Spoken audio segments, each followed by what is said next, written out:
when you watch like a true crime or when you read an actual like how a serial killer killed, there's a lot of clumsiness to it because it's a human person. There's nuance. It's also, I don't think they need to make it as many episodes as they do. They do It's always that. like a 4-part. It doesn't need to be 4 parts. Could be one. They do that. It should be one. I know, and it's like, also, you know, as like the families of the victims, you know, being like, 6 episodes with boom, boom, boom, boom, boom, boom, boom, boom, boom. My son died, bitch. My son died. Now everyone's singing the theme song. Is this a game to you? Jesus Christ. Oh, a podcast? 3 seasons?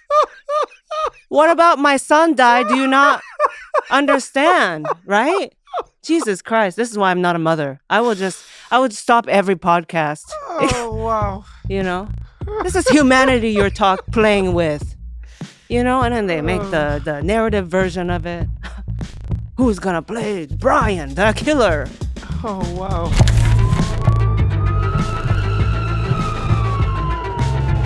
This is What Now with Trevor Noah.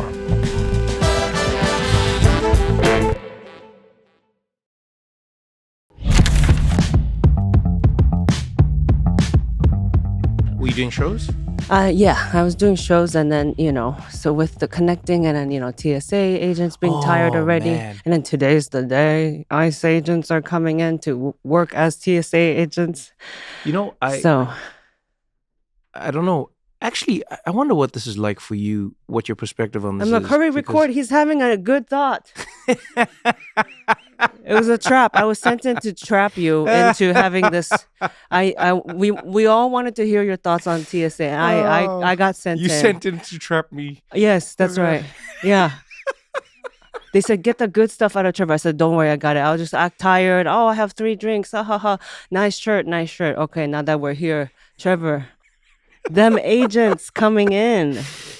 I was thinking if this was happening in South Africa, we don't have. I think South Africans have a really healthy relationship with their obligations and their government. In that, if you told South Africans that the government was shut down, and so government workers couldn't get paid, government workers in South Africa would very politely tell you that then they will not be working. It's as simple as that. Mm-hmm, Do you know what I mean? Yeah. Like my brain doesn't comprehend how TSA agents continue to show up, go to the airport, yeah, when they're not being paid, just because some people in Washington are squabbling. Do you know what I mean? Yeah, for sure. It's not very American, actually, though. Like, I don't think typically they would. I don't know how the payment works. I wonder if they still get back pay. No, is that what? No. So last time they were saying, I think you're supposed to get back pay, but then last time there was an issue, and then they said they won't get back pay. I don't know how it turned out. Okay, because, yeah. You're supposed to get back pay, I believe. And that's what would keep a person showing up. Not because they care about, not out of the goodness of their hearts, volunteer for 5 weeks for free. Yeah, but as South Africans, right? we just wouldn't show up. We'll be like, don't worry about the back pay. I'll come back when you pay me. It's as simple as that. Yes, I would think that's an American way of doing things too, no? No, I think there's something really there's a thing that American people in certain like services have that's it's admirable, actually. That's why I was wondering what your opinion on it is, like from a Japanese perspective, because I was going, there's a part of like the TSA where they go like, we have an obligation to keep people safe, and we're doing this, and when you go through TSA you see how serious they are, and like every time they scan my luggage, right, and I see them going through the bag, I'm like, you're already looking through my bag. Yeah. Now, I'm not saying they shouldn't, but I'm saying if I worked in like, TSA, whoa, right, at some points I'd be like, I'm just going to take a guess. I'm going to look at people and be like, you don't look like you got shit. By vibes alone. See, that's where it could go wrong, right? Yeah, but that's the chance I'm going to take. I'm like, oh man, my vibes are fucked. My vibes are fucked. Coming back from Indonesia, have we started? Did we get that introspective, insightful thought? You missed that whole thing about South Africans. Oh, okay. Oh my God, I just wanted to make sure. Because you have a twinkle in your eye when you're about to have an introspective thought. When we met recently for the first time at Questlove's game night. Yeah. That happened. And I was like, and I've been such a fan. Wait, are you being serious right now? Yes, yeah. Oh, I thought you were joking. I'm so serious. I've been a fan for so long, and I know that twinkle in your eye when you're about to. And we're at a party. We're talking. There's people drinking. People are having games. It was a fun party. It was a nice games night. And I asked you about something, and then the twinkle came, and then I was like, oh my God, is this recording right now? There's no cameras, and he's about to have an introspective, insightful thought about actually performing abroad, when there's like restrictions. We were talking about not. Saudi Arabia. That's we were talking about the Saudi Comedy Festival. Yeah, that's what I remember the doorway. We were literally stationed. It was myself, you, and Ezra. Yeah. And it was just by a doorway. It was a perfect moment I really had fun talking to you. I had loved your comedy because I had seen clips of it. But like, I don't necessarily say I could like become a fan of anyone just because of their comedy, like because like them, the person. But I became a fan of you just from our conversation. By a doorway is how I thought I would meet you. I do have doorway vibes. By a doorway, not like I'm like. Again, I was saying earlier, I don't know if it was recording or not when you went insightful, but you weren't like partying. You weren't like in the middle of a game. You were like, Trevor Noah by the door. Come talk to me. No. Because I might have something wise to say. It's kind of how I felt. I was like, the Lord of the Rings? No, this is like a perception thing that people have sometimes. Did you play games that night at all? Yeah, I did. There's photos, by the way. There's evidence, which is good. Okay, I got stuck in a long game of Scrabble. That's why. I was in this game of Scrabble. Yeah, well, big words. I don't do good with words. You know what? The words are not the problem for me. It's the letters that you can combine that aren't words that are worth something. Yes, that too. I don't understand that. That me to me is like, it's not words. I'm actually not a big game person. I like conversating more. So by a door is what I like. Like, kitchen, like, chatting about something. Yeah. That's the vibe. Getting to know a person, their thoughts on something. I like that a little more than like calling out Uno, I guess. Or describing who I'm looking at in a game of Guess Who. Tell me about your mom. How's your mom doing? I like that more. So, yes. You should make like your own games nights where all the games are just about getting to know people. Yes. Just like do your own thing. I would love that. Atsuko's game nights. I'll put down a bunch of like gadgets and dice and cards, and I'll say, psych. And I'll swipe it off the table. And you say, just like we're roll just the dice. Chatting now. Who are you? Yeah. Roll a 6. What are 6 terrible things that happened to you in your life? 100%. You know what I mean? The twinkle in your eye. Yeah. And so that's just what I was talking about when we just talked about the TSA agents. Yes. South Africans would not work for free, which they shouldn't. Do you think Japanese people would? That's the thing. It's hard to imagine because it's hard to imagine the government would allow for something like that to happen. Yeah, I wouldn't even. Yeah. Where I'm thinking downstream, and you're like, yeah, but step 1 can't happen. It would be hard to imagine. Yeah, the people might fail, but the government usually. I feel like someone and it's very dark, but the government would like off themselves before they let that happen. I think. I thought that was like a myth, not the offing themselves, but like. And it could be just firing themselves. Not but that's necessarily suicide, but yes, that too. When I went to Japan for the first time, I had all these ideas of Japan. Yeah. Right? I grew up loving the idea of Japan. It was, manga or anime, and then like, movies, documentaries, food, etc. But when I got to Japan, so I went to... is it Disneyland or Disney World? I never know which one it is. There's a Disneyland and a Disney Sea. Yes. Okay, so I went to Disneyland, right? Yeah. Yeah, picturing you there. Yeah. And in America, you buy like the little flash pass where you like skip the line and you do the whole thing. So when we get there in Japan, we thought there would be some method for us to like skip the lines because the lines were quite long. Mm. And then they were like, no, there is no way for you to skip the line. Mm-hmm. Yeah. And then I remember asking one of the people, I said, and I was using a phone to translate for me because the people there spoke Japanese and that was it. Right. And so I was using the phone to translate to have this conversation. And then I said, what if the CEO of Disney comes? Well, you know the CEO of Disney, of course. No, I don't. But I was I was just saying, what if the CEO comes? Yeah. What happens then? Right. And then they said, he waits in line just like everybody else. And genuinely, at that Disney, they were saying oftentimes like the CEO of, or the president of that park, or like the whatever the top executive was, Yeah. would regularly come to the park, and they would wait in the line with everybody else, and they would ride all of the rides. And I was like, damn, Japan is on another level. Yeah. I can only think of one person who didn't, like, who skipped the lines, was down with actually, I think, shutting down the park. And it was actually, I think, the Japanese princess. Oh. But she had studied abroad, like Western country, I think like Sweden or something. So of course she came back different. She was like, I'll shut down the whole park. I'm not like everyone else anymore. So, and she also left the royal family. She like married a commoner. Oh, so she's a real rebel. So she's different. But yeah, for the rest of like Japanese CEOs and stuff, that is something. So them. So I don't know. I feel like the workers would probably still suffer through and show up if for some reason Right, the government was like, we're not paying you. We can't figure out ourselves. If in the rare case that happens, I bet Japanese people would still show up and work like the American TSA folks have been. Yeah, because they tell them they're essential, and so they can't not show up to work. But then I go, if I'm so essential that I can't not show up to work, shouldn't it just be that I'm so essential that I just have to get paid? Yes, 100%. Thank you. It seems logical. Trevor for TSA head. No. I just TSA passenger. I feel like I have an intimate relationship with TSA workers because of how much time I spend with them. Because of how much I'm sure you're the same. Yeah, right. I mean, like I shout at myself when it comes to like the trays.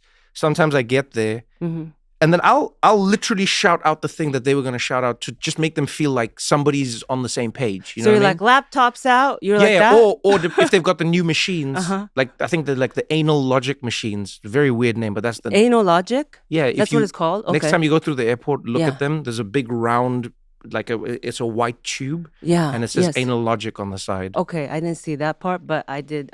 I know what you're talking about. Yeah. Yes. And so when it's those ones, you don't take anything out of the bag. Right. Just leave everything in the bag. You do the announcements for them. I say that. You go, sweetie, I got this. Yeah, I say that, and then I can see them going, oh, thank you. Somebody who knows what's happening. Right.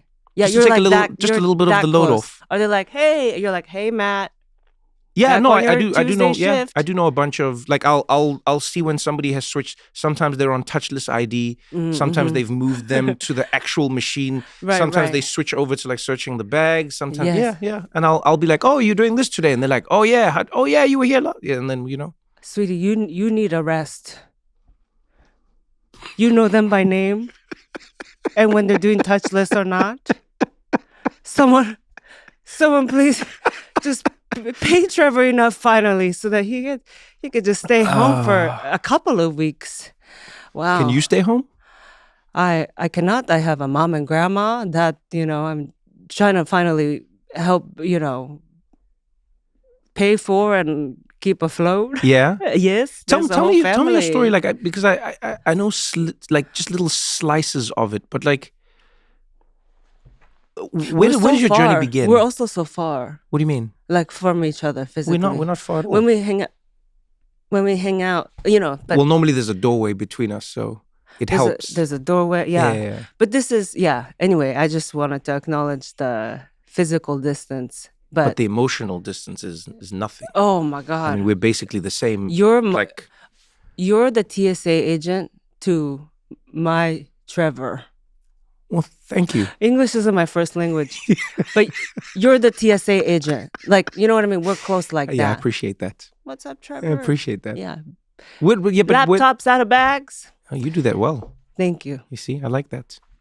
Where does your journey begin? Like, take me through your life, because I love meeting people, especially comedians, to be honest. And then like going back through their journey to figure out like how their comedy became their comedy. Yeah. Because I feel like no comedian chooses their style of comedy. Their life is the style that then presents in their comedy. Yes, we're forced into this. We are in many ways. And our personalities. Yeah. Yeah. No, for real. Nobody in my family is comedic or likes to joke. They barely even laugh. Talk. Let's be honest. They barely even talk. At like a dinner table or something, Do you have a lively family? Yeah. Right? Yeah, Yeah. definitely. My family will sit and eat in silence. Like, who died? You know, it's like that. That's the energy. Very tragic. Yeah. And Wait, so where were you born in Japan? so I was actually born in Taiwan. I'm half Taiwanese. I did not know this. You see? Yes. Yeah. Huh. Huh. I know. Okay. That's why it's good we're at this table. Okay, wait. So half born in Taiwan, half Taiwanese. Yeah. Yeah. So my grandma's side, my mom's side Yeah. is Taiwanese. And so I was born there because so my dad's Japanese, and my mom and dad had met at a speed dating event in Japan. No but ways. once they courted each other and then they got married very fast. From speed dating, you have Speed to. I dating. mean, you You want gotta to keep be the speed. It's you know in what I the mean? name. Yeah. Why exactly. would you slow things down after that? No. Oh wait, hold on. That was too fast. Let's go back to our respective countries and take it slow. No, Okay. she was like, I'm gonna move here. Yeah. And so once she got pregnant with me, she went back to Taiwan to give birth. Okay. Because her brother, my uncle, was studying to be an OBGYN, and so he said, I'll do it for you. I will practice on. Yeah, that's what I'm saying, because studying Like he was means- studying. Yeah, sweetie, that doesn't mean you are it. Studying is worse. But it was cheaper, I think, because of it. I was like, was it because of a discount? My family loves a discount. I was like, you let him practice on me? Wait, so your uncle was the OBGYN? He was studying to be one. Yeah, That's but very he, nice. Yeah. But he was still the person. He was the one that like caught me or pulled me out or however the term. I hope it's like guided you. Caught you is like. Yeah. Some implies people, like a. Yeah, guided me out. Yeah, He's the one okay, that guided okay. me out. All right. Yeah. Just like a very like. Yeah, just like, this way. Okay, this okay. way. It's a girl. I don't know what it is. I'm still shy around him. Day one, my family has always been very just DIY, whatever it takes to, do things cheaper. Both sides of the family, or Yeah, actually, both sides of the family are Huh. kind of like that. And Okay. so that's day one. That's how I came out, is, with my uncle helping out. from day one. Day one. And so, how long did you live in Taiwan for then? So you're born there. Just very brief, just for my mom to like recover from it, and Yeah. then we reconnected with my dad, reunited back in Japan, and that's Where where I in grew Japan? up. So I was in Chiba, where Tokyo Disneyland is, Okay. Tokyo Disney Sea, Right. and yeah, just lived like a normal, chill life. My parents got divorced when I was not even one yet. My mom has, schizophrenia and a lot of other mental issues. Oh wow. And so she was my dad already had 2 kids from his first marriage. Right. And so my mom suddenly had to be, in a foreign country, with the schizophrenia kind of bubbling up, especially after giving birth to me. She had to be a stepmom. My dad was her first boyfriend. How old was she at the time? She was in her 30s. So like a little later to be getting, to start hearing voices and things like that. Yeah. Usually it's, I guess, in your 20s is when something like paranoid schizophrenia hits. How does it present? Like, because you'll hear people throw the term around loosely, but and I know you can't speak broadly, but how did it present for your mom? Like, what was her schizophrenia like? From what I am told, because I'm now talking with those siblings again. Yeah. They had a very traumatic time with her. My mom was very abusive to them. She was the stepmom. Oh wow, I'm sorry. And so so it presents itself. How do I? So there's like movies about. I talk about representation in TV and movies. Yeah. And I joked that, there's like, sure, there's Fresh Off the Boat, an Asian family on TV, or Crazy Rich Asians, the movie. But, when people ask like, was your family kind of like that? And I'm like, no, it's more like, have you seen The Ring? Like the bitch that comes out of the TV. That's my mom. So it's more like that. Oh You know, man, my family is comedians, like we're the worst. We're truly the worst. we are the worst, but they made us this way. Oh. So it's more like that, like, or like Babadook or something. This is how, I mean, even my siblings describing it, my mom, I guess, used to, when they would go to bed at night, she would, take a kitchen knife, and there's like metal bars for the framing of the bed. I guess she would just run the knife along. You are shitting me. Yeah, and then she would also do it on their face. They told me just this last trip back to Japan. They told me, they're like, "Oh, we didn't tell you this story about your mom." So when I joke, I joke that it's like the girl from The Ring, Samira, that crawls out of the TV. Yeah. But I mean, it's kinda, or Babadook lurking in the darkness, watching you sleep. That was my mom, and so I guess that's when they were like, "Okay, it's not I don't think it's a Taiwanese thing." They started realizing there was a lot There's something happening. wrong, yeah. Yeah, tormenting in her head, voices in her head telling her, to do things. Yeah, so then, but then I've always known her like that. So, I just didn't, I guess that was the beginnings. Yeah. Wait, so help me understand. So your mom and dad get divorced when you're still 1 year old, and then you grow up with your mom. Good question. Thank you. I had that question too. Why did I go to my mom? Why live with her? Because my dad, he was an engineer, and he already had custody of 2 kids from a former marriage. For the most part, he was very stable. So why would, after a divorce, when my mom get custody of me? Right, yeah. My dad actually, thanks to Ira Glass of This American Life, and I joke, you never want a call from Ira Glass because that means your life was bad. You never want to be an inspiration, which Trevor you are, but that means shit happened. Someone fucked up, right? It's not good to be. It is true. Right? No, it is true. You're so inspiring. It's shorthand for... Yeah. Oof. Wow. Damn. Yeah. Yeah. It's all those phrases. You're very brave. That means something about sort of like how you look. Right. So brave. Then Yes. that's your looks.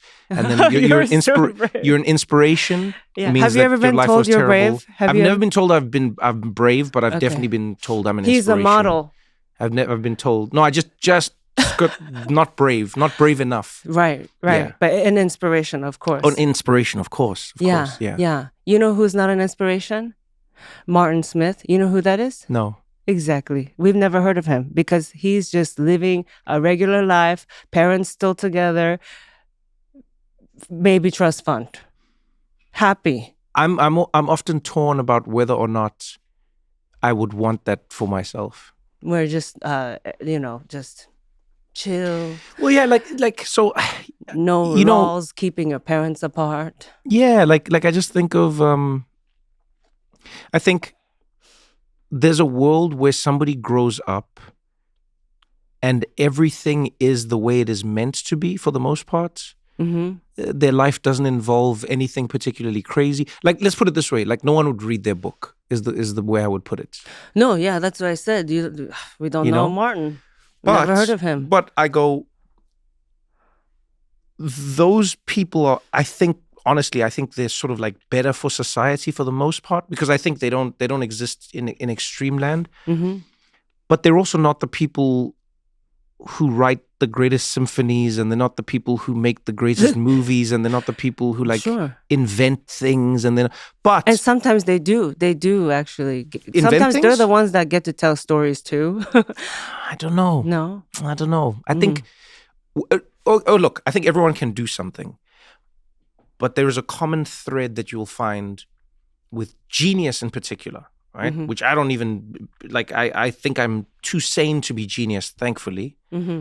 But like when you get to levels of genius, there is almost no genius person I know who has not had some fraught existence that nobody else would want to have. Of course, yeah, totally, yeah. And then I'm torn. I'm like, is it worth giving that person that existence to get what the world gets afterwards? I know. Or do we wish everyone a good life and then nothing ever gets exceptional? Made? Yeah, totally. I don't know. I was joking because I was trying not to laugh because you were in the kindest of words calling people basic. you were like, the basic people have to exist. I mean, they keep the water fountains on, and they keep the movie You projections get me into going. so much trouble. I was not. I mean, I was like, wow, get this man on Drag Race.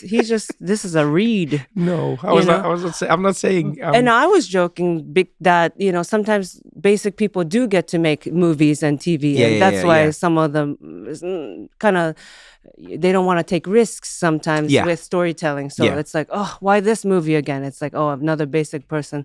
Maybe, who did have like a pretty cushiony life. Sometimes they do get a platform, whatever. Maybe sometimes they become president. They had a cushiony life or something. Even if. But I think Trump is like the opposite. Funny enough, I think Trump had a financially cushioned life, but from everything I've read about his life, that's true. He did not have I don't think he had a good relationship with his father in the way that they were together. So people be like, oh, but his dad was rich and he bailed him out. And it's like, yeah, that's the financial side of things. Trump to me doesn't seem like somebody who was hugged regularly. Sure, yeah. You know what I mean? But sweetie, to that I say, bitch, join the club, okay? Yeah. Guess who else wasn't hugged? Me. I'm just out here looking cute, being a sweetie to people. So, cry me a river. I'm not saying it's to feel bad for him. Not to you, too. No, but I'm not saying it's to feel bad for him. It's just, you know what it is? It's the other side of the coin, right? Yeah. If you, I think of it like an experiment. If you inflict a certain amount of anything on this object that is a human, it can turn out sort of one of two ways. So you like zap it with, let's call it terribleness in some shape or form, emotional, financial, whatever it may be. You zap it, it could become like beautiful genius, or it could become terrible genius in a way. No, for sure. And so I'm like, is it worth zapping at all if symphonies might on the other side be like world wars? For sure. Yeah, right. Or it's like, or do we just, it's like, keep it basic. Yeah, just everyone is, you said Martin Smith? Yes, you remembered his name. Yeah, we just Martin Smith everyone. Yes, exactly. Made up name, obviously. It was like a Jane Doe, No offense to Martin. Of course not. Yeah, it was just the first name. Or anyone from the Smith family. Yes.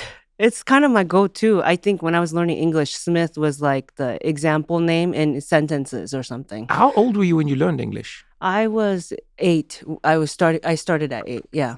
Because you joke and you say like English is not your first language, but I argue you have a greater grasp of the English language than many native English speakers because of how you play with the language. Oh, yeah. I mean, a lot of us, you're what? I don't even know the name. Polyglot. Oh, polyglot? Polyglot. How many do you have to speak to be a polyglot? I mean, you speak like 7? No, the number keeps going up. I speak like 5 and then 6 if I'm in the place. It's you and Pete Buttigieg, right? Supposedly Pete Buttigieg speaks like 7. I was like, maybe like he can order food. I'm sure, maybe. Pete? How many languages do you speak? 3. So 4th if on tequila. Then I'm like, I don't even know what I'm saying. Were you raised in Japanese?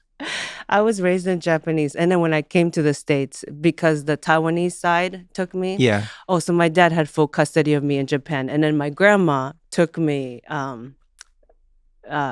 from him and brought me to the States as like a 2-month vacation. And then that's how it was kind of like a kidnapping. How old were you? I was 8. Yeah. So that's when I came. And then because I was suddenly with my Taiwanese side of the family too, that's when I and we stayed with my mom and my uncle and aunt who were already in Los Angeles. Yeah. They're also Taiwanese. So at the same time I was learning English, I learned Mandarin too, because I was hearing it in the house. Okay. Suddenly. Yeah. English is way easier, yes. Than like Mandarin? Yeah. Yeah. Yeah, okay. Would you say English is the easiest out of? I think it is. I think many languages, right? Yeah. They call it, I think it's because it's the bastard tongue.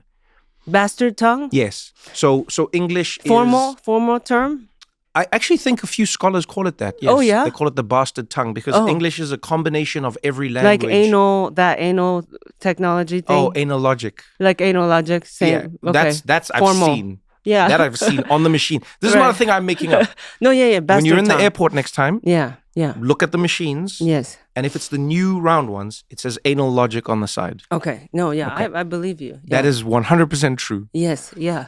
I might have taken a picture, by the way. I'll show you. I'll actually check on my phone. I will, yes. Because sometimes I see things and I'm like, I've got to make sure that I'm seeing this and then keep a record of it. You said you're not a genius, but that's genius behavior. What's genius behavior? Like, the kind of neurodivergent behavior, because to like take a picture and you want to remember it, like noticing words like that on a machine, I don't know about genius. I just think it's maybe too much time in an airport. How do you even search for like a place? This is the thing about like these new... Maybe white. The photo. There it is. There it is. Look at that. Oh. There. That's great that it popped up. Oh, it is. There she is. We have proof. He's like, please don't show my...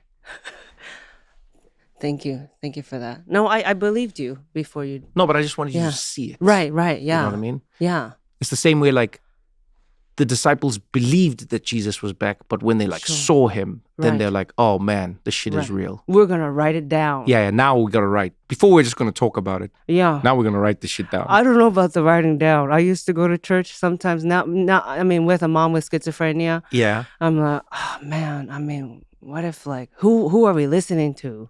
Did he have mental issues? He's like, he walked on water. I'm like, yeah, my mom thinks the Chinese government has microphones in our house. But they might have. Huh? They might have. They might have what, actually? Had microphones in the house. I know, and she's not wrong. That's the thing, right? It's always based on some reality. Yes, that's the thing. Yeah. Yes, Jesus could have walked kind of, maybe for like half a second. I don't know. But, I'm just saying, check your sources. They didn't have psychiatrists back then, There was there's a story of, I don't want to mess it up, but it's like, I feel like it's like one of the saints or something like that. Yeah. Someone who is a saint and... A Bible story? This is a Bible story? No, this is not a Bible story. Oh. So this is a woman who apparently was like because I think they make you a saint afterwards. Right. I'm not completely familiar with how it works, but like the church, the Catholic Church, yeah, I think can go, your life was so special and how you died or how you existed was miraculous, so they can make you a saint. Mm-hmm. And one of the people that they gave sainthood to, they were like, because she like convened with, right, with God. With God or with otherworldly beings or whatever it was. Yeah. And then I think when they either did an autopsy on her or they just had like the records, they were like, oh, she had like a mental illness. Wow. Yeah. Which she was struggling with. It's not even like people are putting it on her. She said, hey, I'm struggling with this. And I think at the time, back in the day, the church was like, no. Right. You good. You just seeing... It's because you're other... Yes. Yeah, you're like, you rose above reality. Yeah. And which she was. Yeah, you right? do. Yeah. And then I'm torn on that because I go, I consider myself a really practical person, but I also don't exclude the supernatural in anything.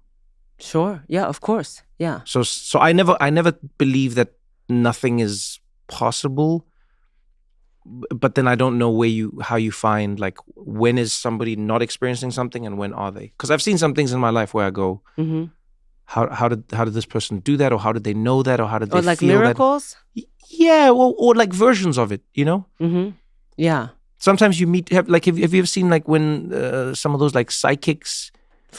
I would say I haven't seen a psychic, but I've seen it through my mom a little. Where my mom was my mom said, the KMT. The KMT is a party that was ruling in Taiwan for a long time. Yeah. They ruled under martial law. Okay. And they just more recently got voted out. But for a long time, for decades, they ruled Taiwan, and she was always like, they're gonna come to the U.S. too. They're gonna come to the U.S. And we're like, oh, she's wild. And then they did.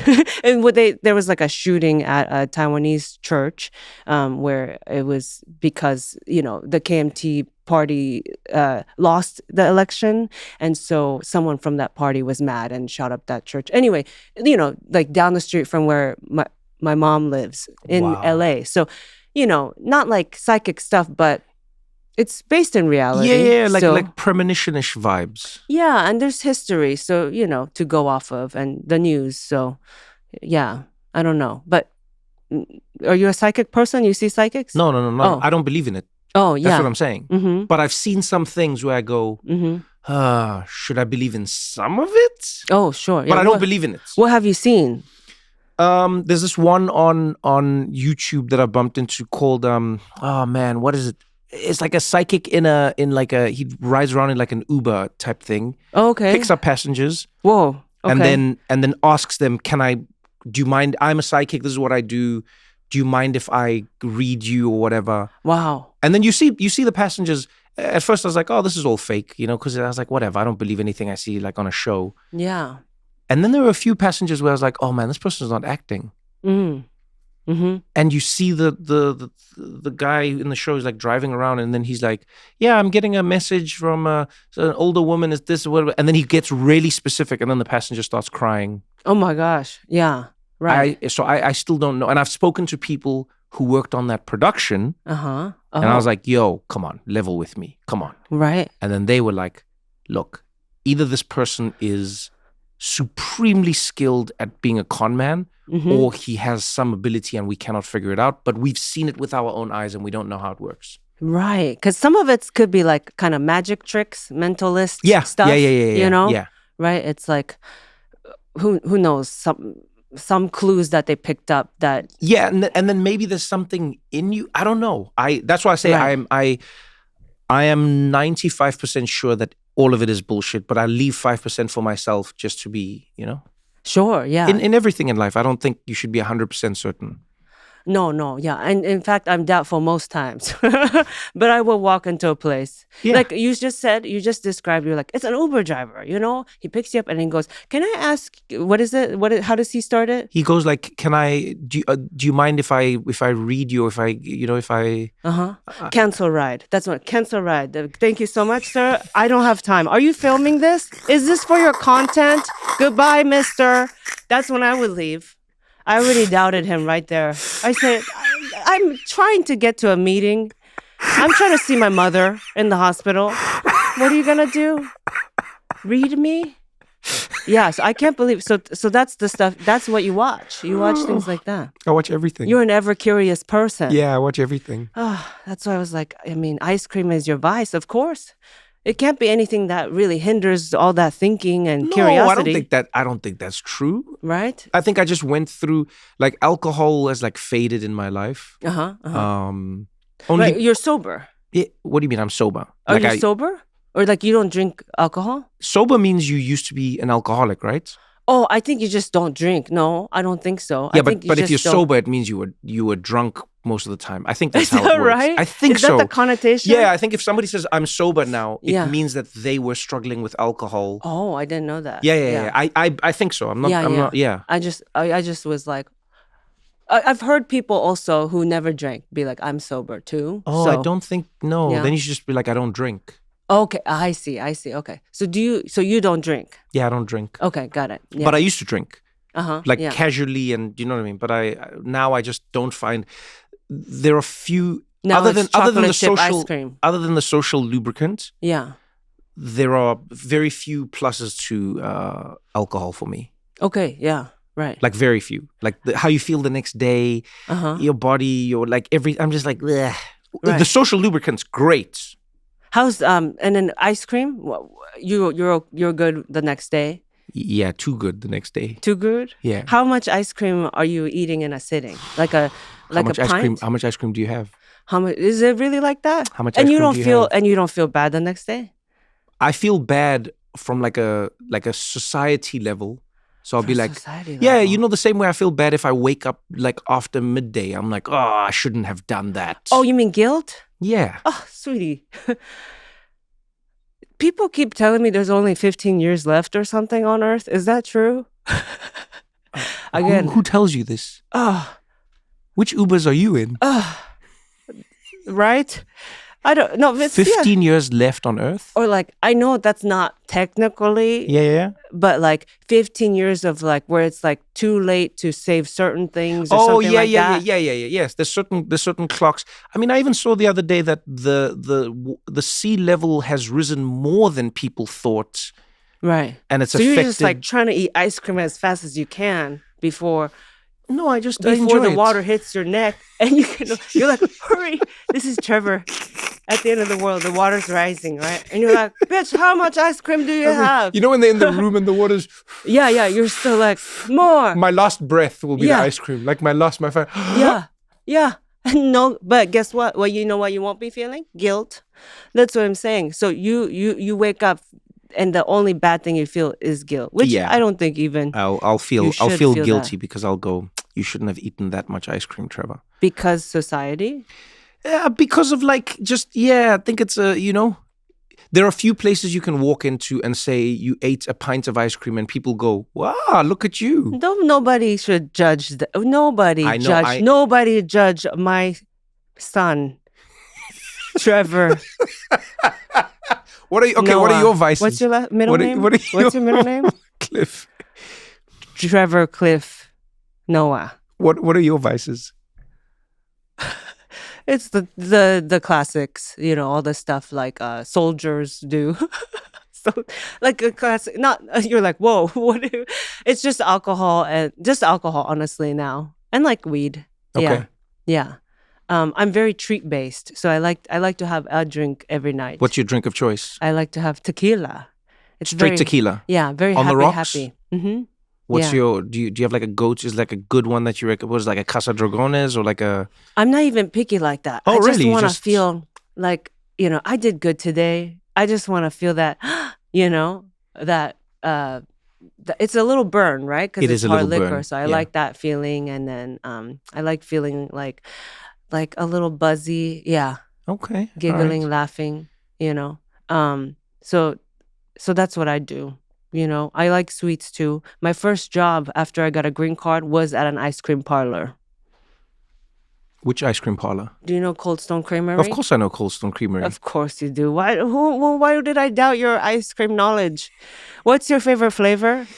So you have multiple. So I'm sure. Not from Cold Stone because yes. It's a little too. Don't worry, I don't take offense. Yeah, no, it's just like a little too like broad for me, like the way the actual ice cream tastes. Mm-hmm. So I'll always try and find small new places where they're still making the ice cream by hand. Mm-hmm.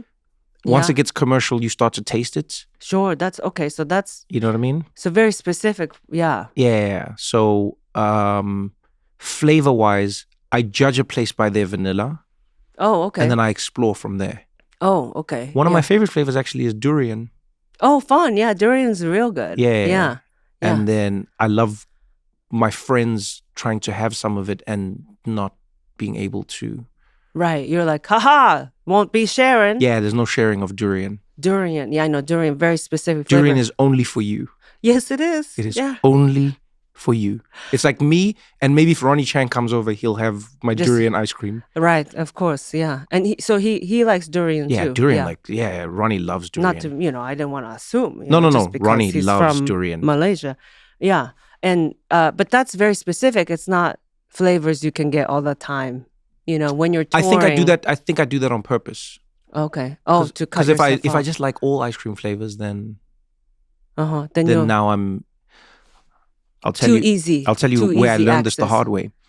So when I first moved to America, I used to have this rule in South Africa to try and prevent myself from always eating sweet things because I have an insane sweet tooth.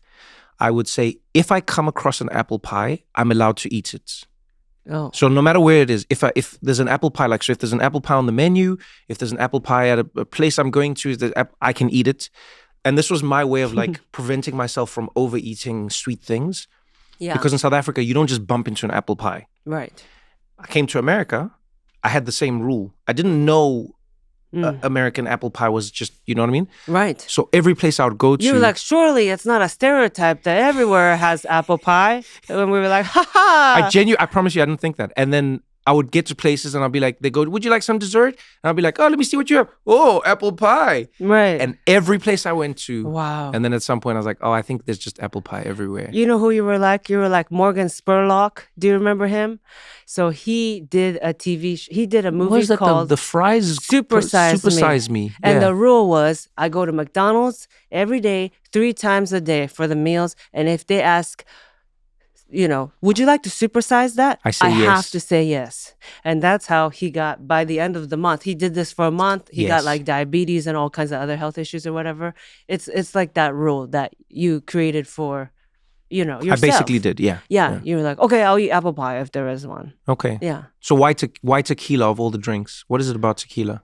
I had heard that it's the happy drink, and people say this. Yeah, they call it an upper. Right? Yeah. And I'm like, I don't know. Again, I mean, I'm not a scientist. Just like I don't know if there's 15 years left on Earth. I kind of doubt it, considering humans are pretty resilient, considering pollen alone can take us down. You know what I mean? We're pretty strong. We should all, because people are always like, oh, Jesus died at 33, so young. I think that was pretty old, considering you could trip and fall on a rock. Yeah. Also, he was killed. I think we should always remember that. Yes. He didn't die at 33. He was killed at 33. He was killed. Yes. And that is, I think that changes everything. It always sucks when you're killed at any age. But 33, maybe young. Well, maybe at like 90-something, I feel like getting killed at 90-something might be better than getting killed. Then it won't. Then maybe it won't be a whole religion. People will be like, he sacrificed his life for us. 97. How many years did he have left? That's what people would think about it. Was he enjoying a lot or something, and then he had to give up? You see, that's going out every night. Yeah. Like if you killed me at 90-something, I would not be happy. But I do feel like if I had a last breath, I'd be able to say, haha, I was leaving anyways. Right. This is I'm done. And no movement would have started. No Christianity would have started because Trevor, No, got killed at 93. 97. And claimed it was for our sins. No, Yeah. That's not going to happen. We're going to continue this conversation right after this short break. You know what I love about spring? Everything just feels fresh again. The weather shifts, people start going outside more, and suddenly you feel like you should be eating something that didn't come out of a packet. That's why I like going to Whole Foods Market this time of year. Whole Foods Market is your go-to destination to celebrate the fresh flavors of spring, with seasonal produce at its juiciest, plus limited time flavors throughout the store. This is the time to get together and share vibrant finds with your loved ones. And you feel it as soon as you walk in. You've got organic bagged salad kits, fresh produce, potatoes, parsnips, radishes, spring onions, artichokes, all the things that make you feel like you've got your life together. And then, of course, you go in for that and you leave with things you didn't plan for, like a peach apricot rose Italian soda, or those 365 by Whole Foods Market strawberry pretzels that somehow disappear before you even get home. And if you're hosting, or even just showing up somewhere trying to impress people, the bakery has you covered. The mango yuzu chantilly cake, the strawberry shortcake, these are the kind of desserts where people don't ask questions, they just assume that you know what you're doing. And the nice thing is, there are deals throughout the store, especially on 365 brand items, so you can feel responsible while still treating yourself a little. Because that's really what spring is about, starting fresh and then rewarding yourself immediately. Enjoy the fresh flavors of spring and save at Whole Foods Markets.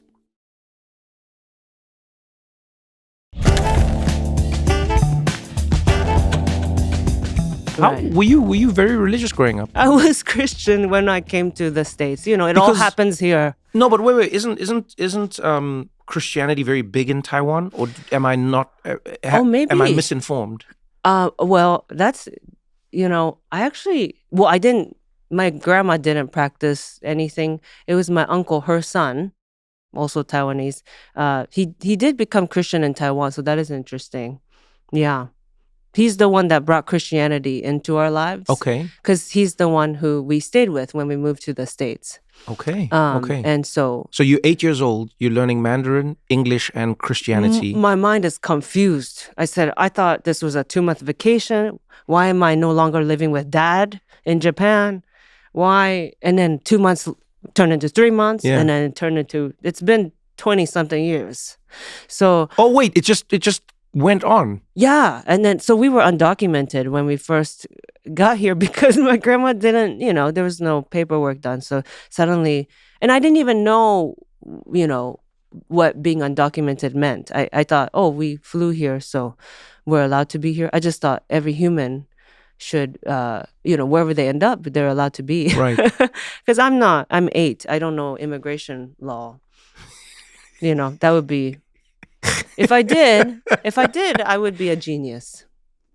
And as we talked about, that Just may a very or may not be specific good. 8-year-old. That's right. Very specific 8-year-old. And so, yeah, so I,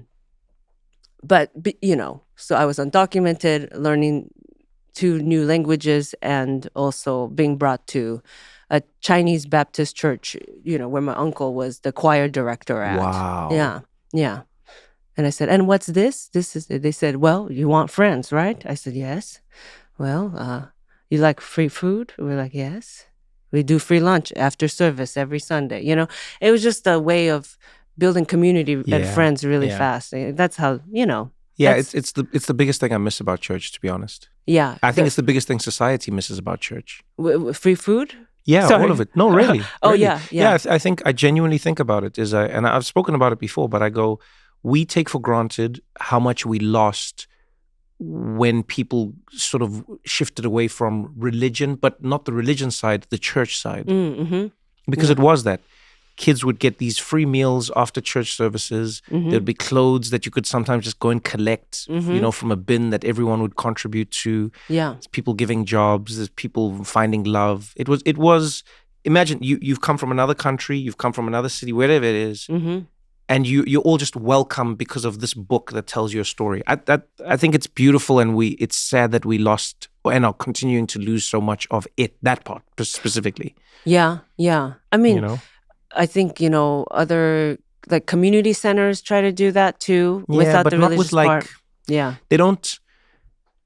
Community requires organization and club.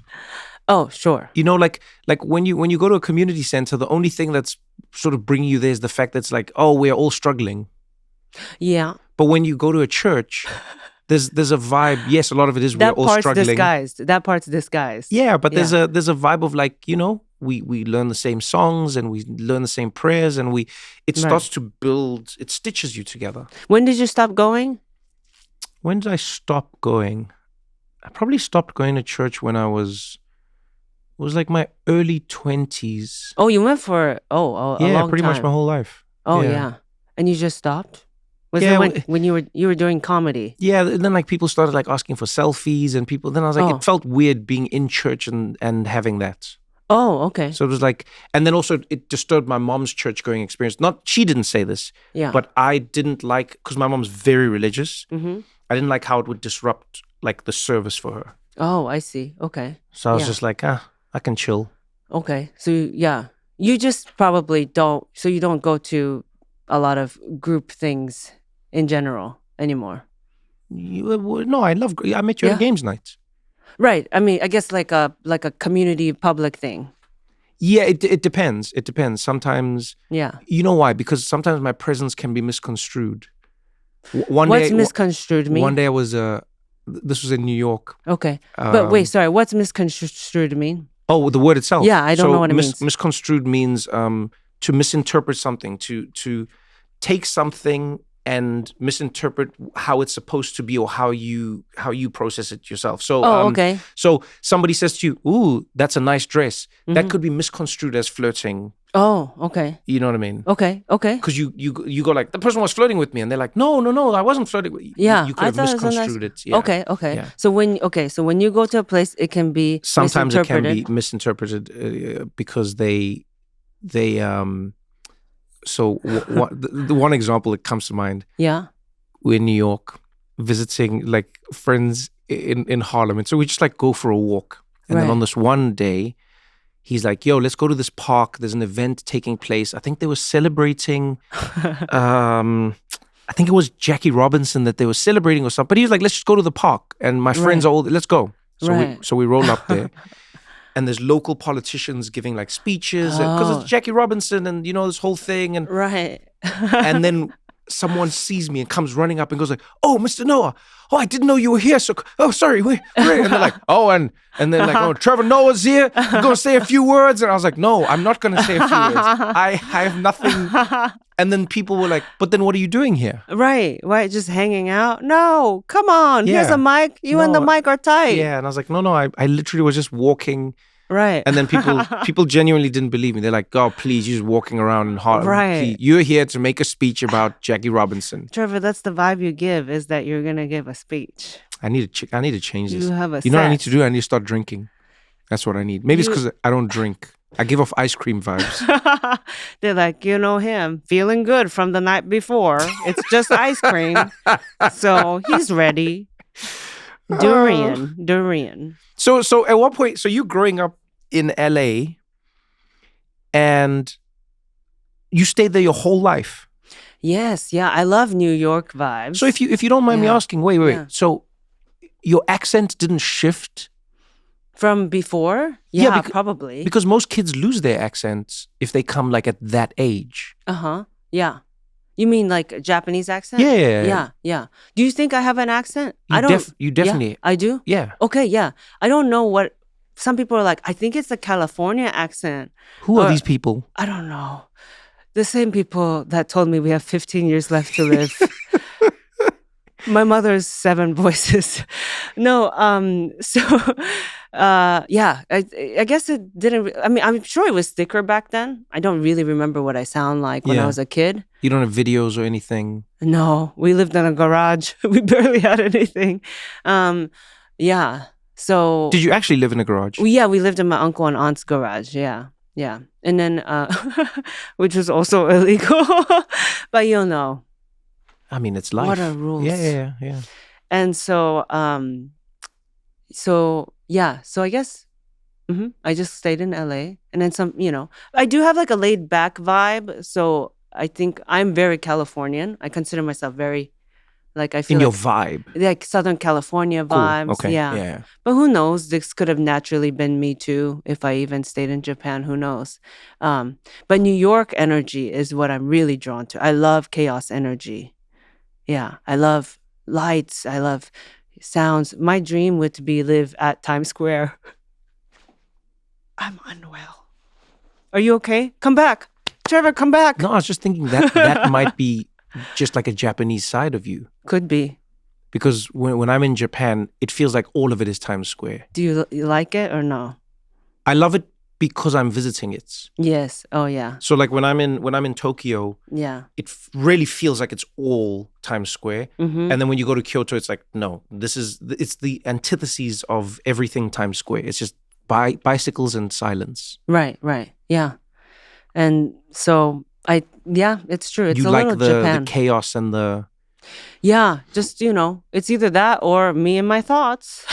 So how did your thoughts get you into stand-up? What's that journey? So you're 8. Yeah. You're here for a 2-month vacation. Right. That turns into a 20-year vacation. Yeah. You start going to school? Yes, just like being a kid. Yeah. Going through the American, education system. Did you ask questions of your family? Like, were you like, when are we going back? Or did you... Yeah, I did. But also I was scared of my mom. Yeah. My mom, when I would ask like sad questions like that, she would, get upset, shame. And also she would get, my grandma raised me mostly. Right. So she was there. But my grandma was also like, don't upset your mom, we moved here. So it's like, sorry, we didn't tell you, but I didn't really know why. I was afraid to ask questions. And so, I just kept going to school. I later found out, my mom's like mental illness got really intense towards the last years in Japan. She was very depressed too. She has no friends. She can't work. She also has seizures. So there's a lot of stuff she can't do. She's very isolated, and then so she got pretty suicidal, and so my grandma was like, "Oh, I have a son in LA. Maybe we switch locations. Maybe we change things up. Yeah.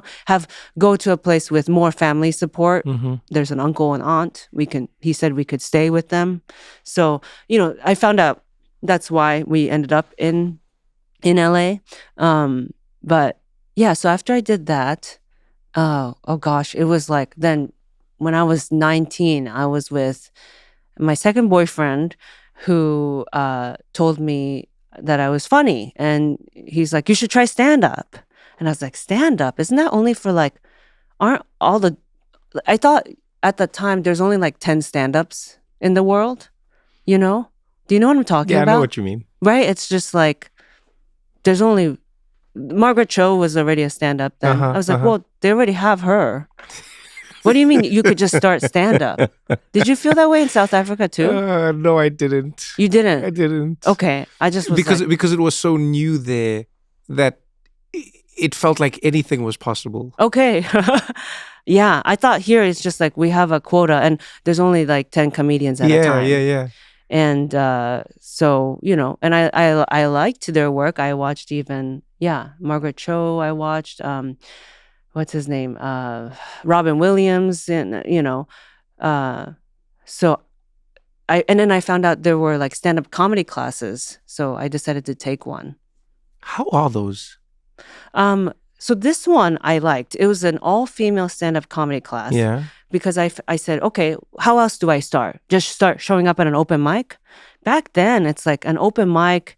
Sometimes they were 11 p.m. to 2 a.m. in some dark alley. Yeah. You could be the only girl. Yeah, most of the time you were. Yeah. I was like, that's how you go missing. I think that's how you go missing. I was like, And I wasn't, I didn't have enough confidence to be able to go by myself like that to a place. Yeah.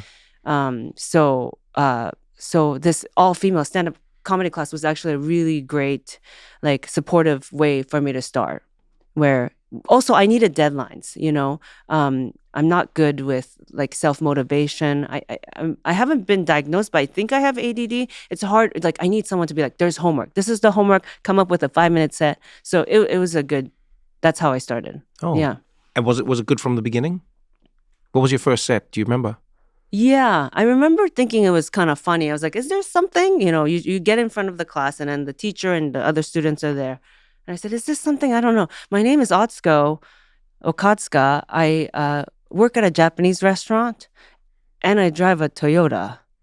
And then they were like, there is something there. Why everything's so on brand, And so I think I started talking about that. And then I remember one of my first jokes was, this guy found out that I was Japanese and he said, I have a good friend who works at and I think he wasn't thinking about it when he said it. It just came out. He said, you're Japanese. I have a good friend who works at the Mitsubishi dealership. And he goes, do you know, what was his name? He says, do you know Gary? Oh, God. Do you know Gary? And I go, Gary? I don't fucking know Gary. I know Tom. So that was my first, one of my first jokes. The whole, classic Yeah. bait and switch. Yeah. Yeah. But yeah, so I don't know, it just took a random boyfriend who probably just you don't tell, in retrospect, I think he was trying to get rid of me. By telling you you're funny? Yeah, you should start stand-up because you don't tell someone you love that. He was like, go be busy. Go every night out to do jokes. Right? I don't know. No, I think that's someone who sees you. Oh, okay. Oh, that's very nice. Okay, Yeah, I genuinely think that. I think every stand-up comic needed someone to see them before they could see themselves. It's true. That's true. Who told you? For me, there were a few comedians, funny enough, who told me this. Oh, that's cool. You were already friends with comedians before you were a comedian? South Africa is so small. That's what I mean by... Right. Anything's possible. Yeah, remember, we get democracy in 1994. I'm 10 years old. So everything is this new world. Wow, yeah. Right? Free speech wasn't around before that. Comedy wasn't really a thing before. So everything everyone in like my generation, this band that was growing up, especially in Johannesburg, we all knew each other. Wow, that's true. Everyone. So it's like you knew the president's son, but you also knew like a taxi driver, but you also like everyone. It was this really small band that was growing up together. It was really, it was a magical moment, honestly. And so I knew a few people who were comedians, but I'd never seen their comedy. And then one, because you weren't like, you were young or something, too young to go to comedy. I just never gone. Comedy wasn't like a thing. We didn't even have a comedy club in South Africa. You know? Where were they doing comedy? Just like random maybe church or something? random bars or random restaurants or whatever it was. Yeah. Right. And then one of them said to me in a conversation, Ronnie Modemola, I'll never forget, he's super funny, dry, one-liner comedian. And then he said to me, he's like, yo, Trev, it's like, you should do comedy, man. You're very funny. And then I was like, no, you're funny. I'm not funny. He's like, no, man, you should do it. I think you'd like it. And I was like, no, Ronnie, I'm cool. Didn't do it at all. Yeah. And then, blah, blah, blah, blah, blah. My cousin and my best friend were living together.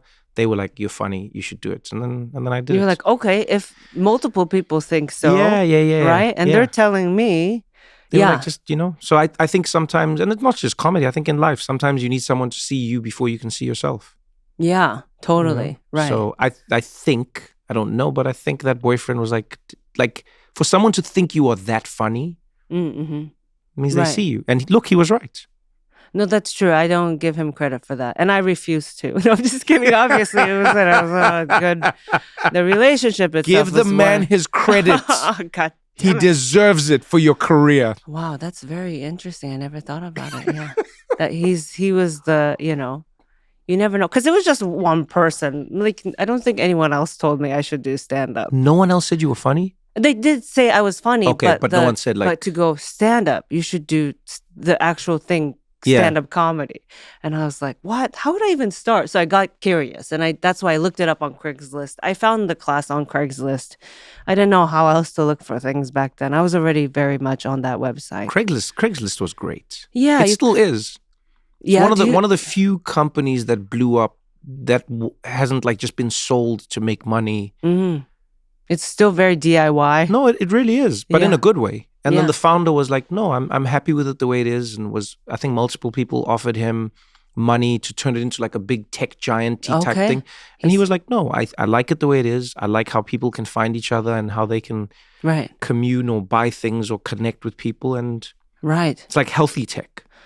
That's so true. I didn't think about that. I mean, they regulated it a little bit. Like they got rid of,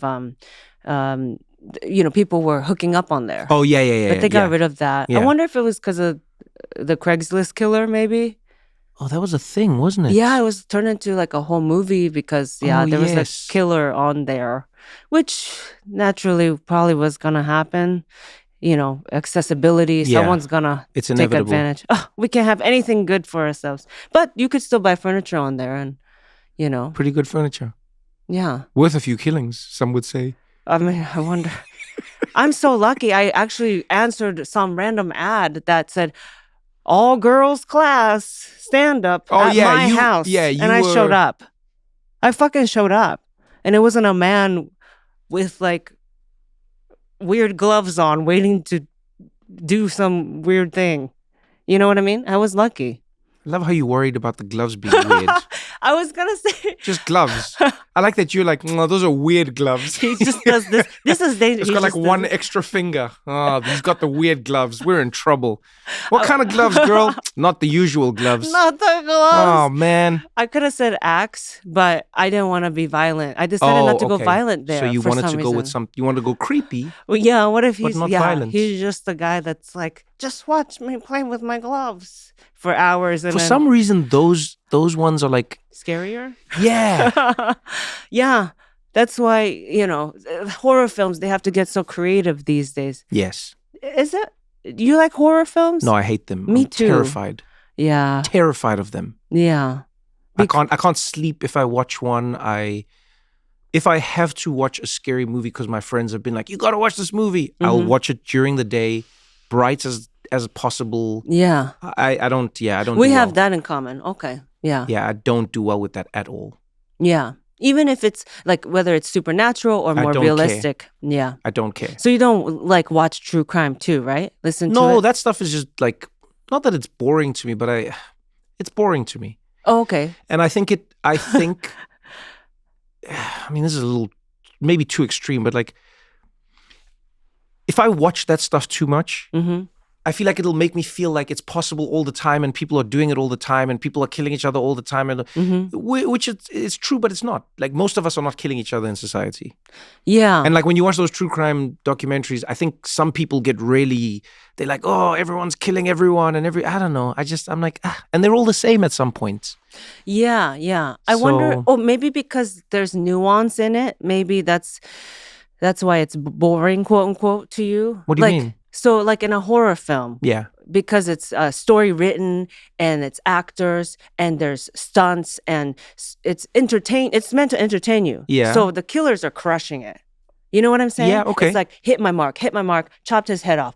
And I'm also fast at running. Huh? I like what the killer's saying this. Hit my mark, chopped his head off. Gotta keep He's Trevor tap engaged. Dancing, dance. Okay, and hit my mark. I look scary. Yeah, exactly. Okay. Right? I mean, I imagine that's what the behind the scenes sounds like. Okay, cool. And hit your mark. Okay, and chop off the next head, and now you're running, right? And everyone's like fast, and the killer's crushing it. Cool. So it's like meant to entertain, right? But when you watch like a true crime or when you read an actual like how a serial killer killed, yes, there's a lot of clumsiness to it because it's a human person. There's nuance. So it's not as exciting and on your toes. Is that? Do you know what I'm saying? No. So you know what it actually is? I thought you were saying that. No, what it's it actually he dropped is the knife. No, what it actually is the formula that they tell the stories. So they start to all do the exact same thing in the exact same way. Right. So it'll be the same music, and then someone comes and sits down in a chair. Oh, and then they'll be like, so the first time I met Brian, I was working at an ice cream parlor, and like he just seemed like a regular guy. Boom, boom, boom, boom, boom, right, boom, right. dun, dun, dun, dun, dun, dun, Oh, I like dun, this. dun, dun. Then it'll be like the local news. Then they'll be like, a man is searching. The police are searching for a man in connection with 4 women who've gone missing. Dun, dun, dun, dun, dun. This is good. Brian was a really sweet kid, and I mean, he was just a regular kid. He loved baseball. He loved hanging out with his friends. You know what I mean? I would watch this version. By the way, that was very riveting. That's your next hour. Boom, boom, boom, boom, boom, boom, boom, boom, boom. Brian, yeah. It's so at some point I'm just like, I bought ice cream from him. You know me. Yeah, exactly. Yeah. It's also, I don't think they need to make it as many episodes as they do. They do. It's always like a 4-part. It doesn't need to be 4 parts. Could be 1. Do that. It should be 1. I know, and it's like, also, as like the families of the victims, being like, 6 episodes with boom, boom, boom, boom, boom, boom, boom, boom, boom. My son died, bitch. My son died. Now everyone's singing the theme song. Is this a game to you? Jesus Christ. Oh, a podcast? 3 seasons? What about my son died? Do you not understand? Right? Jesus Christ. This is why I'm not a mother. I would stop every podcast. Oh, wow. This is humanity you're playing with. And then they make the narrative version of it. Who's gonna play Brian, the killer? Oh, wow. Wait, do you want to be a parent? Do you want to be a parent? Do I want to be a parent? Yeah. I think I go back and forth. Oh, okay. Yeah. I'm a no. You're a no? Yeah. Husband actually got a vasectomy recently. That's how strong your no was. Yeah, both of us, yeah. We were like, oh, we know. We know ourselves. Wait. Tell me more. I don't think about it. Or I never thought about it. I was never like, Yeah. I don't even know how to connect with kids. I don't even know what they look like, really. They're the little ones. I see them, and then they, toddlers, when they see me, like babies, yeah, they feel this connection. I think they think I'm a baby too. I kind of give baby. I'm a little toddler core. Do you see it? Like your vibe. Have you always had this like vibe to you? Because you a little toddler. No. I mean like the colors and the fashion and there's nothing normal in your right. You know? Yeah. It's like it's cool. It's edgy. It's interesting. Maybe a it's, little Japan too. Yeah, A very little Japan. Very a little Japan. New York, Japan. Yeah, definitely, vibes. definitely. Yeah. Did you always have that? No. When I found my voice in comedy, I think that's when I started being able to be my more true self too. Oh, I in like fashion that. and style. Yeah, I like that. Okay. And in hair, yeah. Like, sticking with a haircut. Yeah, that kind of thing. Being like, okay, yeah, I know who I am, outside and inside now. Yeah. Oh, that's beautiful, actually. Yeah. Because, you've also kept an iconic look. Same, People could do like a drawing of you. That's when there's a brand. Don't you think? I guess, yeah. But I don't think of it that way. I just didn't cut my hair during COVID, and then afterwards I was like, I don't mind not cutting my hair. Well, so it's just a little longer. I mean, but it's always stayed within. It's just there. about practicality. So if I can't wash it myself anymore, I'm like, all right, time to cut it a little bit, No, and then I go back. Yeah. No, it's just wash day can be really this part of the head. Mm-hmm. When you're washing your hair, this is fine. Mm-hmm. Then you get to this part. Sure. Shoulders, yeah. and then it's just right. Then you want to keep conditioning. This is you keeping it simple. This is me keeping it simple. Yeah. And then your fashion, your style. You dress yourself. I have no fashion and I have no style. I will buy things occasionally and I will put them on and I'll hope for the best. Wow. You have fashion and style. I wear clothes. Wow. I mean, if you're gonna compliment a girl, I'll take it. I'll take it. No, you really do. You've got like there are people I see dressed and I go, you know what to do with material on your body. Mm-mm. And then the rest of us, we are just. You're the people that you're talking about. Yeah, I'm Martin Smith. That's who I am with clothing. I am Martin Smith. Because you're playing with so much like personality. I can understand a suit. Nothing else. Mm-hmm. But it's because I've worn suits so much, and my entire life growing up, we wore school uniform. So I've been wearing a suit since I was 5 years old. Yeah. Every morning, tie, jacket, pants. So a suit, I understand. Yes, yeah. And my mom would never pay for what we called Civies Day, Civilians Day. It's where you got to wear your home clothes to school. And you just wore the same suit then? Yeah. And then I'd be like, Mom, we need to pay. They're like, who's this narc? He loves the suit. No, genuinely. Those were the worst days of my life. Where you were still. When I would go to school and then I was the only kid not wearing the home clothes. Hey, I bet you looked spiffy. They were like, now he's a star. He's ready to. He's gonna be on stage. No. You were like a little. It was the you were exact a little opposite. comedian. It was the exact opposite. Do you wear suits on? No. You're pretty like we're pretty casual. I used to wear suits stage. when I started doing stand up. But then you turn more casual, right? Yeah. But I do like the suits. Yeah. Yeah, just there's. Because it's your uniform. Yeah, it really is. And you put the thing, you do the thing, and you're like, I'm in. It's your armor. I'm in. Right. I'm in. More than armor, it's. I like uniform more than armor because uniform, you just know what you're doing. You know what I mean? It doesn't necessarily protect me, but it's like I'm now going to do the job. Yeah. Yes. Yeah. Right. Yeah. You're the forever host for Grammys, right? The forever host? Yeah. No, I'm done now. Oh. I guess I missed the done part. Did you announce it or something? Yeah. You said I said this is now? my last one. Yeah. Oh. In my head, you were gonna be for another at least 15 years. I would hope because not. 15 is what we have left. What, you would hope not? No, you're so good at it. Yeah, thank you, but I don't. I don't like doing things forever. For too long. Yeah. What do you want to do next? This. You're already doing it, but then you're but this is like the next part of it. Mm-hmm. Yeah. You know. Yeah, ice cream. Maybe invest in an ice cream. Don't turn your passions into businesses. Oh, then what's stand-up comedy? That's a hobby that people then paid me for. Wow. But it wasn't a passion. I wasn't doing stand-up comedy, and it was a hobby. So I was doing this thing. Yeah, it wasn't a dream. No, it was never a dream. Same with me. No, it was never. But ice cream has been a dream my whole life. Oh. I wouldn't be an objective ice cream anything owner. My first dream was to be work at an ice cream parlor. That was your first dream? Yeah.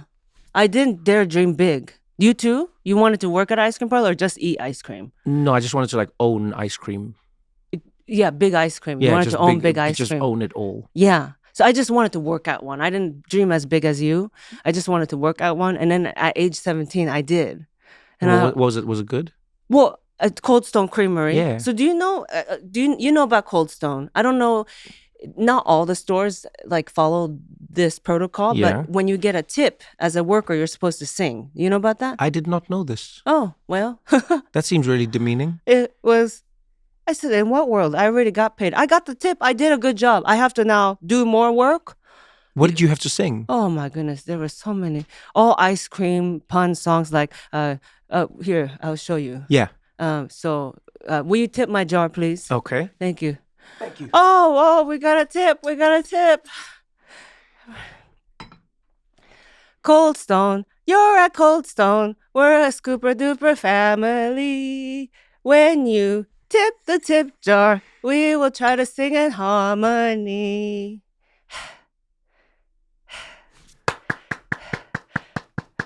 So songs Now, like that. if somebody tips you for the singing, do you have to sing more? Like if someone goes, "That was amazing," and then they tip again, what do you have to do Trevor, now? don't ask questions like that. Trevor, we always hoped that no one like tried to crack the code. I think a couple of times people did, and then we would sing another song. What was? Give me another song. That was a good song, by the way. Thank you. Yeah, I like sing that. in the style of Flintstones. Yeah, of course. You know, I'm trying to remember.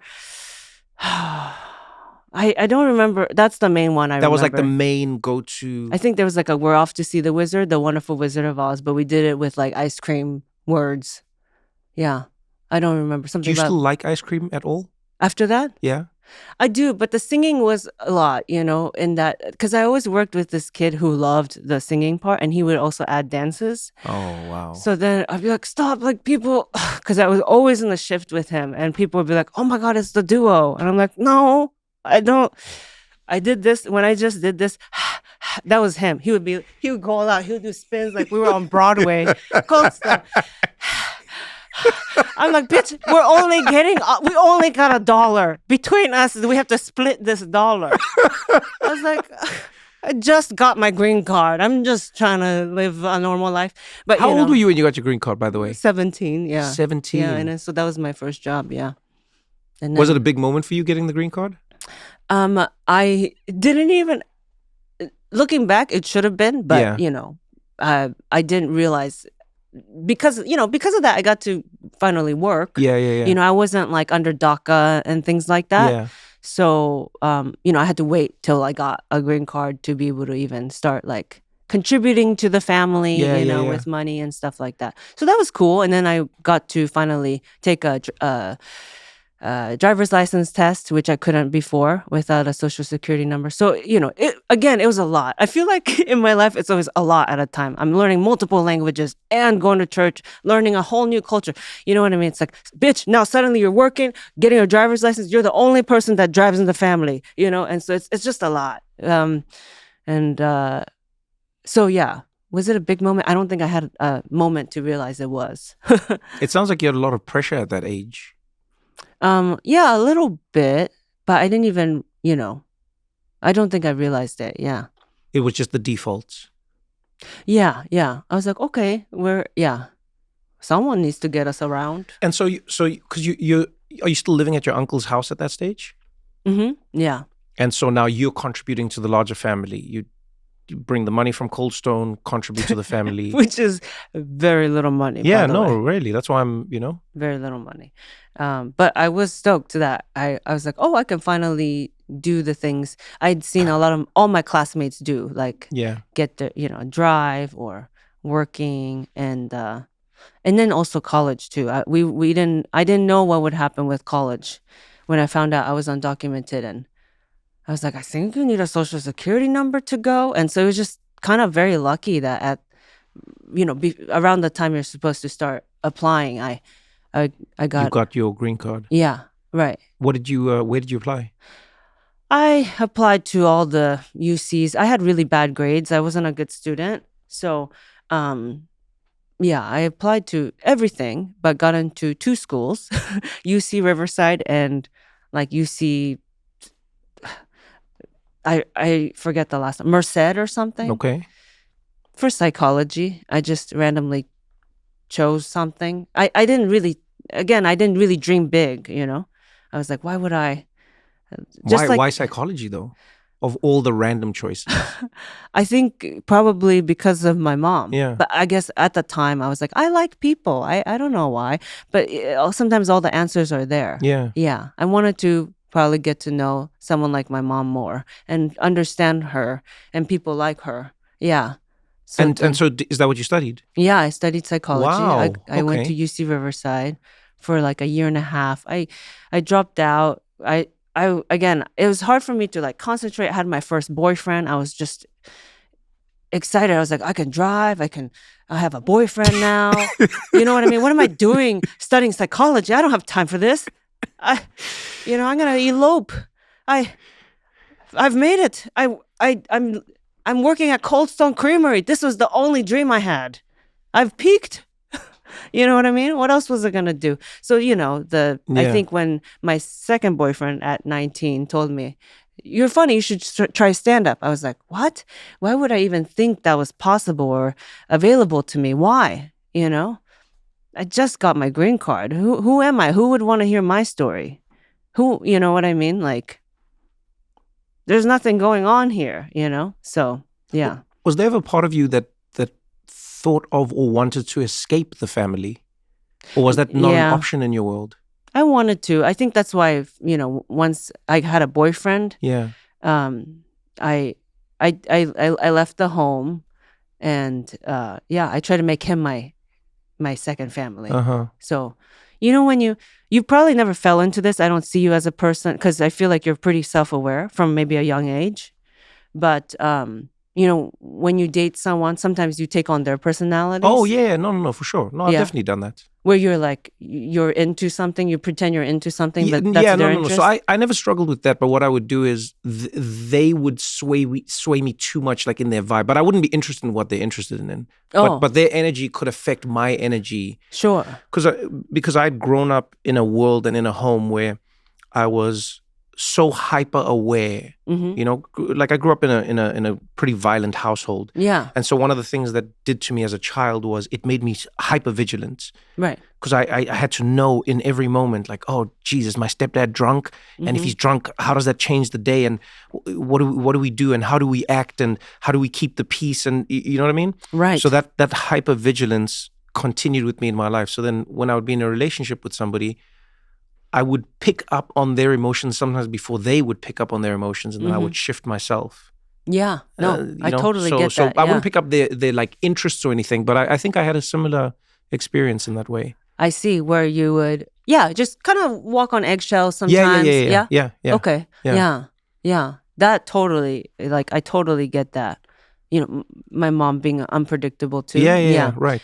But I meant like something even more basic. Like I pretended I was into like punk rock music, like that. I feel like that's just love. Oh, okay. Like early love? Yeah. I was like, yes, I love A Nightmare Before Christmas. Oh, yes, let's watch it again. Every day. It's October. It's Halloween. Oh. This is Halloween. I would sing along with it. I like how your life is just punctuated by painful songs. Get me out of this singing nightmare. I know, because my uncle was a choir director. Yeah, you just got like choir. Music the whole way. Just, oh my gosh. Were you a singer? No, I never was. You would look good in a choir robe.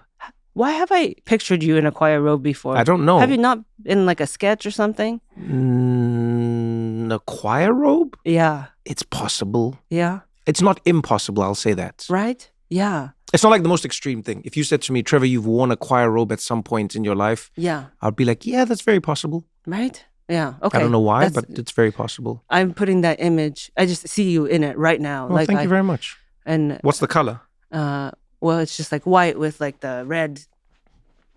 Oh, okay, those thingy. ones. Those okay. ones. Yeah. I don't think I've ever worn one of those. No. Yeah. Well, I did because I was in the choir. Were you good in the choir? 1 year. My uncle, I was never asked back after our big performance. The cantata. You know what a cantata is? No, I do not. Yeah, I didn't either. Guess what? It's 45 minutes of singing for Easter. There was this, it's like a short opera. And short opera, because 45 minutes. Yeah, it's pretty short, right? Operas are, I think, longer. Yeah. I don't know. Timothy would know. Chalamet. I don't know how long. But I love how he's become like the punching bag of ballet. I didn't say good or bad. Yeah, but like no. But I mean, like, he was right though.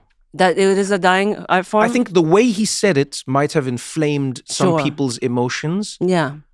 Because he said it in a very flippant way. Yeah. But he was having a conversation. Yeah. And then, can I tell you, there's a weird thought I had when it was happening though. I was going like, oh, is the world like trying to find its old like analog days back? Yeah, like no, like our old outrage. Oh. I was thinking to myself, we are living in a world where World War III seems imminent every day. Yeah. Where you know, inflation is crazy, where people are terrified of what's happening in the streets in America. It's like the most brutal immigration crackdown ever. Like all these things are happening everywhere. Mm-hmm. And then in the midst of that, there was outrage at Timothy Chalamet talking about ballet and opera. And I was like, oh, remember those days. Yeah, you're right. Remember those? Oh. Yeah, you're right. It was like a throwback. Oh my God, to be mad at one skinny white kid that raps sometimes. Like, that's what we wanted. We just want a simple time where, you know, we're like, why does he do hip hop? That was it. I was like, thank you, Timothy. Thank you for your service. You bore the brunt for what society was feeling. We needed an outlet and we chose you. I mean, unfortunately, that's what happens, you know, but I think he's okay. I think he'll be fine. He's okay. He'll be fine. He's got love in his life. He does indeed.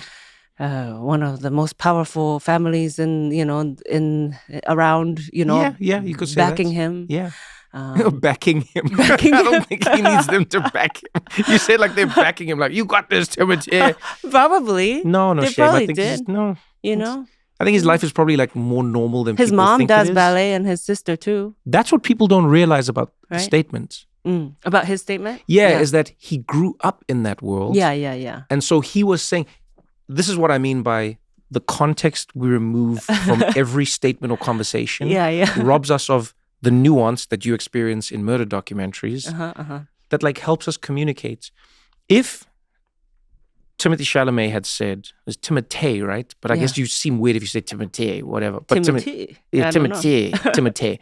But if Timothy Chalamet had said, you know, I grew up, my family was in ballet and my mom was a ballet dancer and my grandmother was ballet, and I grew up in the ballet and I watched this and seeing how that art form has died over the years really made me grateful to work in an industry that still has social cachet, to see people still go to movie theater. Like, I'm grateful. That's where I want to be, because I've seen what it's like when the ballet jobs dry up and when the opera dies down and when people are no longer coming out. I've seen that, and that's something I don't want for myself. And so I'm lucky. I think people would be like, oh, wow. Trevor, people don't have the elocution that you have. You are a comedian. We are speakers. He's an actor, and so, you know. He's a speaker. He's a speaker of other people's words a lot, you know, as an actor, right? This is true, but I think like he's also like he's a sharp kid. Yeah, if he said, my mom and sister need jobs. They haven't danced in years. If he said it like that. Yeah. Then people, oh my God, oh, you're frustrated. Yes, yeah. You're frustrated for your family. My sister is always around because you know why? No, please hire my sister. You know, it's his own, right? Yeah. Yeah. I think he has a personal connection with it, so. For sure. Or maybe they bullied him. Who knows? Maybe he's like. Ballet bullies. Ballet bullies. Oh. He's like, ballerinas are not all that you think they are, you know? I was raised by one and my sister gets all the attention, you know, whatever it is that he was going through, right? Which, anyway, I did a cantata and I was never asked back after that because I was an alto. I have a lower voice naturally. So I got to harmonize. You know, harmonizing is hard, Trevor. You know that. It's very hard. I tried to explain that to Uncle Paul. There was no time. You mess up at an Easter performance, you're not coming back for Christmas. It's a big time. Oh my God, he has risen, and I'm out there. I'm out there going singing the wrong notes. Oh, he said, Atsuko, your thing is you love to sing. I said, yeah, I do. He said, you love to sing loud. So we could really hear your notes that weren't on. Shame. How did you feel when he was telling you this? Well, at the time, I'm able to laugh about it now, but at the time, I was really like, "Wow, I there's a whole choir. I didn't think you could just hear a few mistakes. Of course, I'm singing loud. I don't know. I'm at church. He has risen.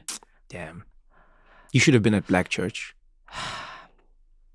Point me to one. That wouldn't have happened at a Black church. At a Black church, they would have helped you harmonize, and they would have been like, "Sing loud, girl." Yeah. They would be like, "Okay, you just need a little more work." Yeah, but that wouldn't have happened. I think it's because there was like the nepotism. Oh, he felt guilty. He was the choir director. I'm the niece. He probably was, already like aware, like, because my aunt, his wife, was in the choir too. She got all the solos. Trust me. Talk about nepotism. I know. Yeah. And so I think was she good though? She was. Trevor, they're big fans, and I think they're gonna watch this. And she's a very sweet person. She's very nice. Okay. All right. Don't press anything. We've got more What Now after this. All right, Eugene, let's play a little game. Make something fun. 2 truths and a lie. Mm-hmm. Here we go. 1, I've had to tell a world leader that their fly was undone. 2, when getting dressed, I don't do sock, shoe. I do sock, shoe. 3, I've been a Verizon customer for 11 years. What do you think? Very confused. First of all, why would a world leader own a fly? Because those things just come uninvited. Secondly, lying to your friends is not cool. There's never been a game. No, Eugene, a fly is for, like, the zip is what... And then it's not a lie. It's a game where I'm trying... It's like I give you information. Okay, I lied. All 3 are true, Eugene. And in case you were thinking, Verizon isn't as expensive as you think. In fact, if you bring in your AT&T or T-Mobile bill, they'll give you a better deal. And the reason I've been with them for this long is just because I travel so much. I need a network that's reliable. That's right, a better deal on the best network with the most ways to save on plans, streaming, and phone deals. Take your AT&T or T-Mobile bill to your local Verizon store today, get your better deal, and start saving for real. Based on Root Metrics' best overall mobile network performance, US second half 2025. All rights reserved. You must provide recent consumer mobile bill in the name of the person redeeming the deal. Additional terms, conditions, and restrictions apply. So, do you understand how 2 truths and... Do you understand it now? I understand that you didn't have to lie first before telling me that Verizon is the best. No, I wasn't lying. Eugene, it's not a lie. I wouldn't lie to you. It's a game. Okay, I'm sorry. I lied.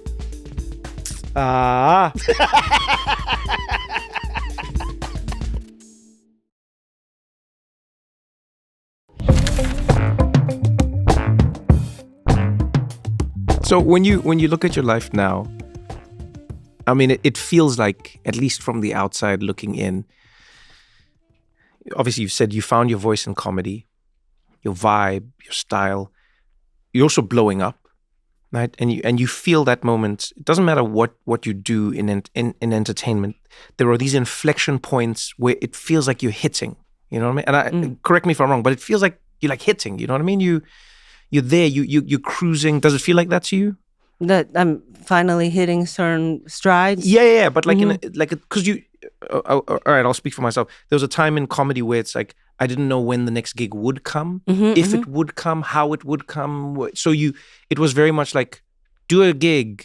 All right, let's see what happens. Right. Do a gig. All right, let's see. And then at some point, you're booked in advance now. You know what you're going to be doing. So I don't know. Right, that's true. Yeah. Yeah, I mean, I've never thought you could, in the past, if you told me when I was, slinging ice cream, if someone said, what are you doing March let's see, it's 2026 Yeah, right now. If yeah. someone told me, what are you doing March 2028? Can I book you down for the 18th? I would be like, what are you talking about? What do you mean? You're going to book me out that far in advance? I'm going to have something to do and I will know it? You know, I would be like, that. Yeah. You're insane. But yes, to have that be a thing is cool. And because I was being me, you know, that's really cool. Wow. Right? Like, that's really cool. right, actually. to be able to do stand up, to be booked is because I got to finally be me, and I'm being me. And you know, so you know, sometimes like people talk about like, okay, you know, in the industry or in comedy, you want to be, you know, relevant. How do you stay relevant? And I don't think you have to worry about that. You just accidentally are relevant if you care about the world and people and what's happening. So you're gonna speak on that, and that's naturally just gonna be you being present. And you know, so you find your fellow weirdos, that's the audience that find you, and they keep you booked because it's a constant conversation with, right, as an artist, it's a constant conversation with your audience and you. And so yeah, it's really cool that you know, I wish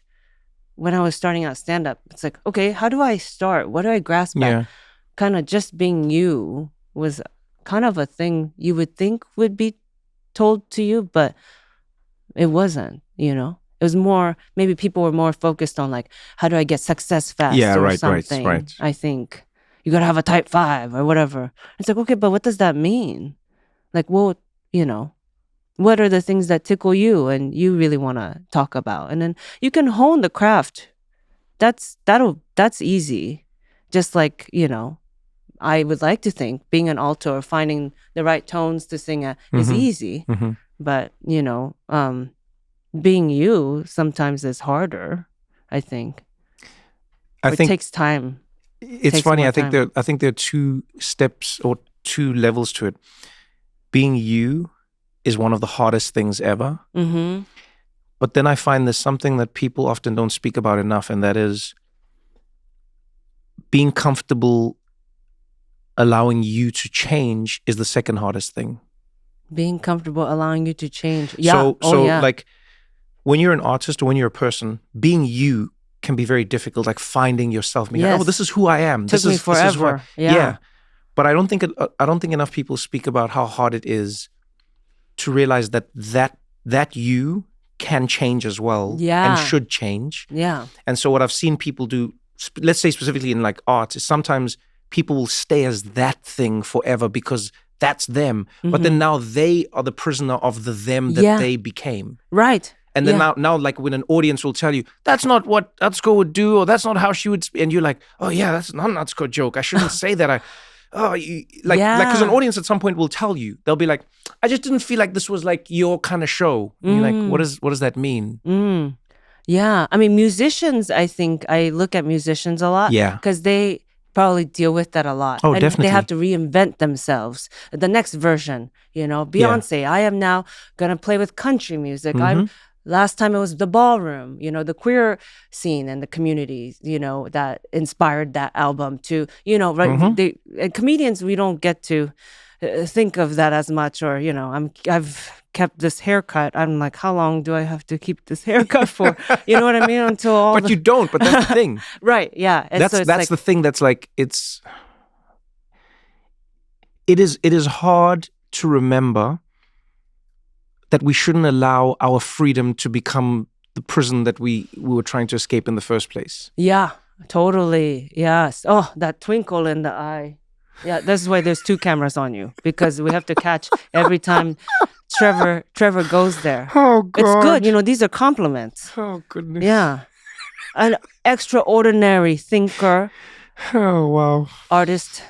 I sometimes think you've reached enlightenment, you know? Oh, I wish. Just you with your water. I wish. Yeah. I wish. They say when you've there was a monk who said this to me one day. He said, I asked him, have you reached enlightenment? Yeah. And he says, when you have reached enlightenment, that's when you know you've reached the bottom and you have to start again. Oh my God. And I he bet. genuinely, he was just like, he says, literally, whenever people think they've reached enlightenment, Yeah. it means they're at the very bottom Right. of the journey and they have to start it all over again. Is And I was like, damn, that's intense. Of course, because I mean, yeah, that is your lowest point, huh? 'Cause you're yeah, if you hungry, think you're you are- dizzy, you're yeah, but probably if you think you confused. You're having the visions. You're dehydrated, sweetie. You're near schizophrenia. Like you need to eat something. I know you're trying to reach like I am nothing. I am nothing, sweetie. Yeah, it's when it gets hard. My aunt in Taiwan, my grandma's like younger sister, is a Yeah. monk. We've been like, sweetie, you have children. She just left one day to the temple. Said, I am nothing. I am nothing. I said, actually, you're a mom and a friend and a sister and other things. Yeah. Who So- am I? How is this me? That's like one of the meditations. Who am I? How's this me? Yeah. And then that's It's what a you're it's a talking beautiful one because about. Who am I? How's this me? yeah, it's no, who am I? Where am I? And how is this me? That's And me. you that's, just keep saying that. that's me most days out in the streets of New York, lost. Okay, that was me earlier trying to find this place because we walked here from the Sherry Shepherd show. Oh, okay. I was All like, right. okay, what street am I? Where are we? Oh, Trevor. But no, but you know, allowing but this- yourself to change as a Yes, artist. so there's two things I actually want to get to before I forget is one, on the family side, what has your journey been like? You know, there's a thread that I see that I think a lot of people can relate to, and that is coming from a family of hardship and living in a world of hardship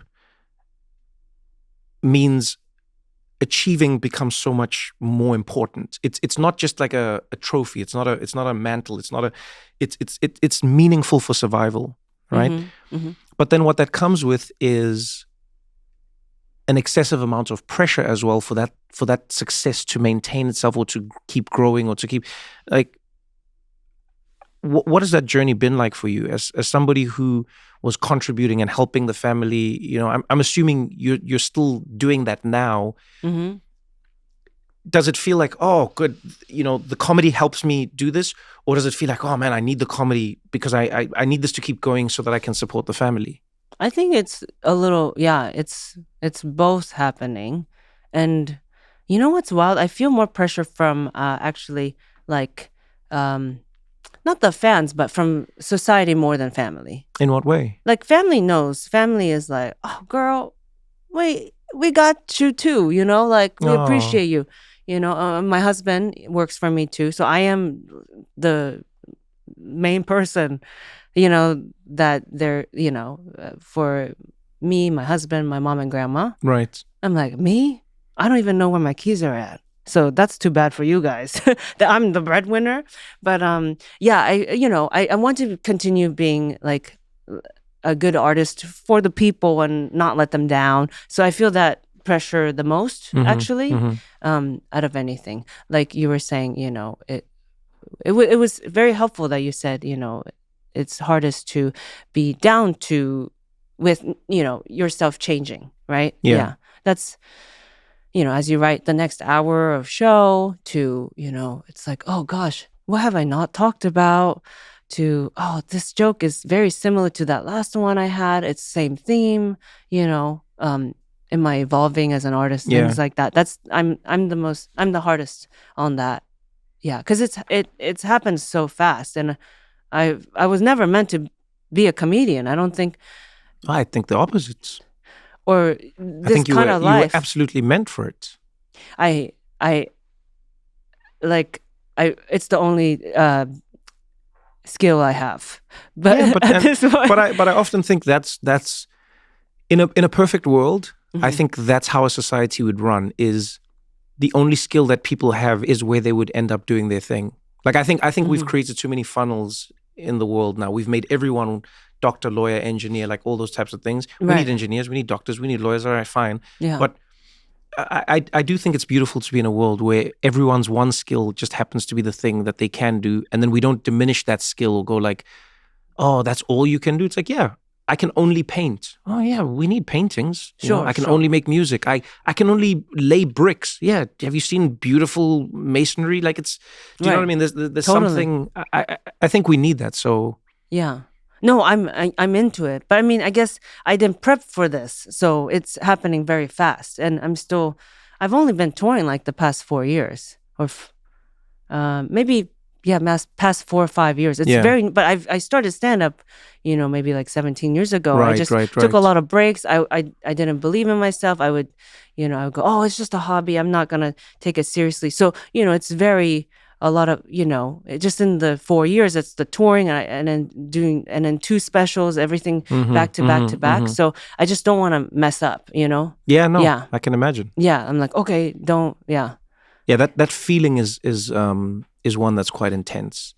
Mm-hmm. When you get to a place that you never thought you would get to, and when you've achieved beyond your wildest dreams, one of the scariest things is not knowing how it will or won't go because it was never promised. Yeah. It's like, oh, I was just supposed to work at an ice cream parlor. Okay. And then now, quickly, yes or no, Riyadh Festival, for Right. example. Well, I don't want to mess up.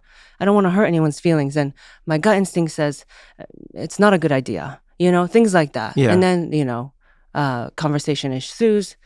It's so funny that festival became such a big conversation. I'm like, someone cares about the comedy festival that comedians only like it's like JFL Comedy Festival or something. Yeah, You know what I yeah. mean? I'm like, what?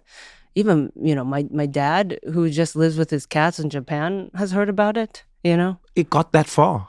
Yeah, I mean, it was international Huh. news. Wouldn't you say? Or you think it was just like a No, I very didn't know. local I didn't know. news? I didn't know it had blown up that much. Yeah, I mean, everyone. Like when you're in Japan, what? That's the phrase, right? You've made it when you're big in Japan. So if the news gets all the way to Japan, then I'm like, damn, that was a big story. I'm like, man, how isolated has Japan been? That No, but it was always the thing, right? They said, Is that- do you, yeah, is but that- do you tour in Japan, by the way? Yes, yeah, I tour in And do you do shows in Asia. Japanese? Oh no, in English, yeah. Oh, why do you Yeah. say it like that? Oh, because I'm very out of practice with Japanese Okay. and Mandarin, actually. Okay. Yeah. I wish that would be cool. In Japanese, my show would be 10 minutes long. Very and probably very like dad jokes, puns or okay, something, yeah, play yeah. on words Yeah. maybe. But yeah, I that would be a cool goal to try to go for. But I do tour Asia. I tour, Taiwan, Japan, Singapore, Malaysia, Indonesia, all the places. Is there like a different magic that comes with touring the places that were like your foundation? Like going back Yeah. to tour those places? Yeah. Right. Yes. Because now they're like, yes, come back, girl. We've always liked you. You know what I mean? Yes. Now you got, it's the whole thing, right? You find success in the U.S. and then they're like, now, yes, please come. We've always believed in you. And I'm like, you didn't come get me or look for me when I was kidnapped. I was begging to go back to Japan. I left Tokyo for this. Yeah, yes, it's really cool. In Japan, there's this when you come home, you say Tadaima. When you leave your home to Yeah. go to school, it's Okay. usually like kids say it. They go, what do they say? Oh God, ikimasu, itterashai. They go ikimasu, itterashai. That means like Iterashai. yeah. So Okay. it's like I'm leaving. Okay, Okay. go ahead now. Like and then when you come home, you say Tadaima, I'm home. Oh, I like And that. then they say Okaeri, which means welcome home. Okaide. Yeah, Okaeri. And so the first time I toured Japan, just like 2 years ago, I didn't know. It's just like thousands of people know who I am. The locals, Yeah, right? So yeah. locals and I always felt like I was kind of ripped away from Japan. I didn't get to say goodbye to my dad or my friends. I didn't know I was moving, and then I had to give up my Japanese passport when I became a U.S. citizen Oh, wow. on Japan's side. Japan Yeah, I doesn't. didn't know that. Yeah. So I just felt like layers of my Japanese identity was being ripped away. And so for me to, and I really wanted to do well in my Japanese shows, like prove that like I am home. And so Yeah. I just decided to say to the audience, I said, Tadaima, like I'm home. And thousands of them, all of them said back to me, welcome home, right? In Japan, I in just got Japanese. goosebumps. And I was like, yeah, so oh my God, I got so teary-eyed. Yeah, I was like, how do you not cry? Like, what a way to start a show. I was just like, oh, this is not what I expected. Yes, yeah. Oh, wow. Like, I've been gone, but like, I am home, And thank you for like also being here for this kind of homecoming. So it's really cool to be able to do that. Yeah. That's beautiful. Wait, so what are those phrases again? So when you're leaving, you say? It's a lot. So maybe it's just the coming home. So that's Tadaima. Tadaima. Okay. That means like I'm home. Okay, Tadaima. Yeah. I'll think of it as like tada. Yeah, like exactly. Like, it's a very okay. Tadaima Okay. and then okaeri. Okaide. Welcome home. Welcome home. Yeah. All right. I'm gonna add that to my Japanese. To your That's good. your sixth language. No, Japanese is just like my dream is to be able to say enough to just like, Do you have you toured Asia? Have you I've performed done shows in Japan. Yeah, right, Japan. Yeah. I had a great time there. Yeah. That's true. You've done Southeast Asia. I tried to write one joke in Japanese. You did? Yeah, it was like combining everything I had. So it was like, do you remember what it is? Like phrases. It was a joke about speaking to somebody in the airport in Japan. Yeah. Testing my Japanese. Yeah. And so it was like it was me. I'd meet the person. And then I was like, the premise of it was basically like, you learn a language. What was it? The premise was something about like, you learn a language, but you never know. What no one tells you is that like at some point you run out of the language, but the person you're speaking to doesn't know that you're going to run out. Right. And so you like, have to be careful. Yeah, exactly. And so like mine was like at the airport and it was like konnichiwa, and then the person's like, oh, konnichiwa, and it was like, oh damn. I was like, oh, this is working. And then what did I say? Because someone had taught me that they were I did a comedy festival with two Japanese mime comedians, Kitchen and Hiropon. Oh my gosh. They're phenomenal. Like some of the best mime performers I've ever seen in my life. Funny. And then one of them taught me this phrase, which I butcher, but I would always try it, which was, it was, niwa torigaeta. Oh yeah, something about a chicken. The chickens running in the yard. In the yard, yes, okay. Yeah. And then, so I'd throw that in the joke as well. Yeah. And then the other one, which I loved from like anime, was, omae wa sudeni shinderu. Which is you're already dead.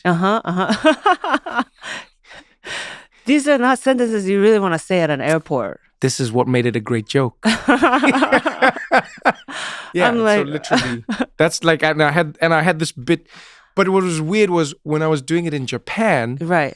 All the Japanese people in the audience you'd see them going, "Does he know what he's saying?"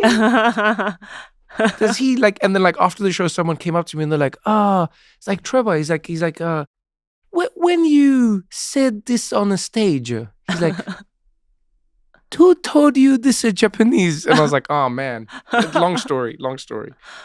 I hear you try to do jokes for each local place, like for some of your, like the beginning. Of your not show. Even try. I just do that. You do. Yeah, I do that. Yeah. I do. I love it more than anything. So I get to a place. Yeah. I try it. It means my touring is not as efficient as it should be, but I don't like getting to a place and doing a show. Yeah. So you want to like live. I want to land. Yeah. And then I want to go to the local spots. Yeah. I want to watch local TV. I want to see what people do. I want to like everything. Just. And it's osmosis. I just absorb.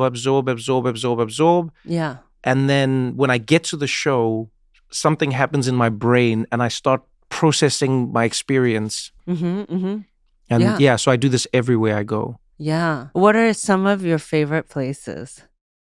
London. Like South Africa always wins, so I can't count it because it's home. You know, sure, so places that I go to. That you like, London? London is maybe like my number one. It's so cosmopolitan. It's so me. There's Africans and Europeans and they've lived with each other and it's a weird mix and people get each other but also don't. But there's all these accents and London is. I love London. Australia is a lot of fun as well. Just because they they get comedy in a really specific way. Yeah. You know, Yeah. I find Australians have like a really, really good sense of humor, and they get comedy. So just these English-speaking places, these fellow English-speaking places. Yeah, I guess so, because Yeah. I guess they've influenced, maybe because we were under this Commonwealth blankets, Mm-hmm. our sensibilities are adjacent, but not necessarily the same. Okay, know? that's true. Yeah. Singapore, I have a great time though. That's one of my favorite places. Yeah. Every chance I get, I'll go to Singapore. I mean, tiny. You could see you've probably seen the whole place already. Yeah, I have. Yeah. I have. Yeah. But I'll see it again and again and again. And then Yeah. see it on a hot day, and it's very different. I made the mistake of walking through the streets of Singapore in the middle of summer. Ooh. Yeah, It's hot. Yeah, hot most is of the time. hot is an understatement. Yeah, totally. Yeah. It's that, you know, like the heat from movies. Mm-hmm. Where It's- you can see it. Yeah. It's right. it's that hot. No, I know. Yeah, It's and you're like, walking down a block, and you're like, why is no one else walking? And then halfway down the block, I'm like, right. That's where you're thriving on durian ice cream. yeah, that's where. Oh. Scandinavia really surprised me. I did my first Europe tour just last year, and I was like, what? Yeah. So I had never, You loved it? Yes, I was surprised. Oh, okay, great. Okay, yeah. great. Why were you surprised? Oh, I never met the true weirdo white people. I didn't, where they came from. Like they kind of reminded me of Japanese people. Yeah, they are. Right? They are. They really are. Finnish people, No, they Swedish really are. people, They even really the are. fashion. Completely. A lot of the designs. Yes. I was like, this is just Tokyo. Yeah. Right. It's minimalist, and they also have the culture is very much about like not standing out. Yes, Like it's same, it is not yeah. about you. They're all It is about weird the together. collective. And yes. Yeah, it's very similar. Yeah, I mean, come on. Also very high suicide rates, I think. Oh, is that right? Yeah, They- I think oh. per capita, like Japan and I had heard Scandinavia. that. I wonder what it is because supposedly because it's like smaller population, so there is healthcare and I think stuff a lot like of it has that. to do with societal pressure. Right? Yeah. From what I understand, it's like a vibe. like don't stand out too much. Yeah, and Yeah. like if you're not happy, it's you. Yeah, You know what I yeah. mean? It's Because like- we're all weird and Yeah. we're all doing this folk dance and we're eating salmon. Was salmon invented there? They so much salmon. There's a lot of That's salmon. all I Some of the ate. best salmon. Yeah, I just salmon for every meal. What's crazy is, do you know that Norway spent like I think almost a decade, if not more, trying to convince Japan to buy salmon from I had them? heard this. You've heard this, right? Wait, yeah. Yes, how do I know this? Yeah, because salmon wasn't that big in Japan or something, and then they made it even bigger. Well, I think just in general, Japan doesn't buy food from other people in that way. Sure. They're always like, yeah, we sweetie, got salmon. you keep your food. We've seen how you guys have food. And then like did they have too much salmon? I just think the Norwegians were like, we need a market for it, and they've got some of the best quality salmon in the world. But And then- that's so far from each other, no? yeah, and then they were like, we got to convince the Japanese that they would like our salmon. Uh-huh. And then now, I think Norway is one of the only places that Japan gets their salmon from. That's so wild. It's phenomenal. It is wild salmon. It really is wild salmon. Hey. No, every meal. I said, oh my gosh. I was so worried about, I said, I mean, I've been in the States and, I hadn't been to really even like Western Europe or whatever. Yeah. And so I was like, and in all my life, even in the States, I had to teach people how to say my name, Atsuko Okatsuka. I said, how is people in Norway going to get that, Have you seen their names? Exactly. When I went, I was like, oh my God. They were like, sweet. They were like, my name is Thorbjørg Jan's daughter. Okay. Atsuko Okatsuka is not a problem. Are you kidding? I was like, oh my God, yes. I felt so seen by the weirdness. In Iceland, in the green room, there was fermented shark meat, from like growing up eating like weird parts of the animal in the States to like, oh, white people just needed to remember where they came from. Then they wouldn't make fun of other people. You guys, also eat all kinds of the animal too and all these things, That must have been beautiful for you. It was kind of Can I tell you, I wish more people would have that experience. And I know it's not feasible, but we take for granted, on a really like, I know it's a soppy thing to say, but man, we take for granted how similar we are around the world. Mm-hmm. But like you say, we just don't know it. Yeah, and granted, they don't have diversity there, but, granted they don't have that. Yeah, But I mean, they didn't have an issue like, yeah, they don't have a lack of diversity because some shit went down. They just have, it's just the way it was. Yeah. Do you know what I mean? And if you had asked, I don't know like, this history as much. I just know. Yeah, there were no black people there. There was never like a thing. There was no one else was ever there. Uh-huh. Yeah, that was their land, and they are the people of that land, and that's like how they look. My husband, who is white, it's sometimes he tells me bedtime stories because I'm a baby, and so I told him, he's like, out, we've been together 10 years. He's like, I'm out of stories. I said, make one up, just make one up. He goes, okay, do you know the one about where white people come from? I said, no. And he's tired. He's falling asleep. I was like, please, I need, tell me the story.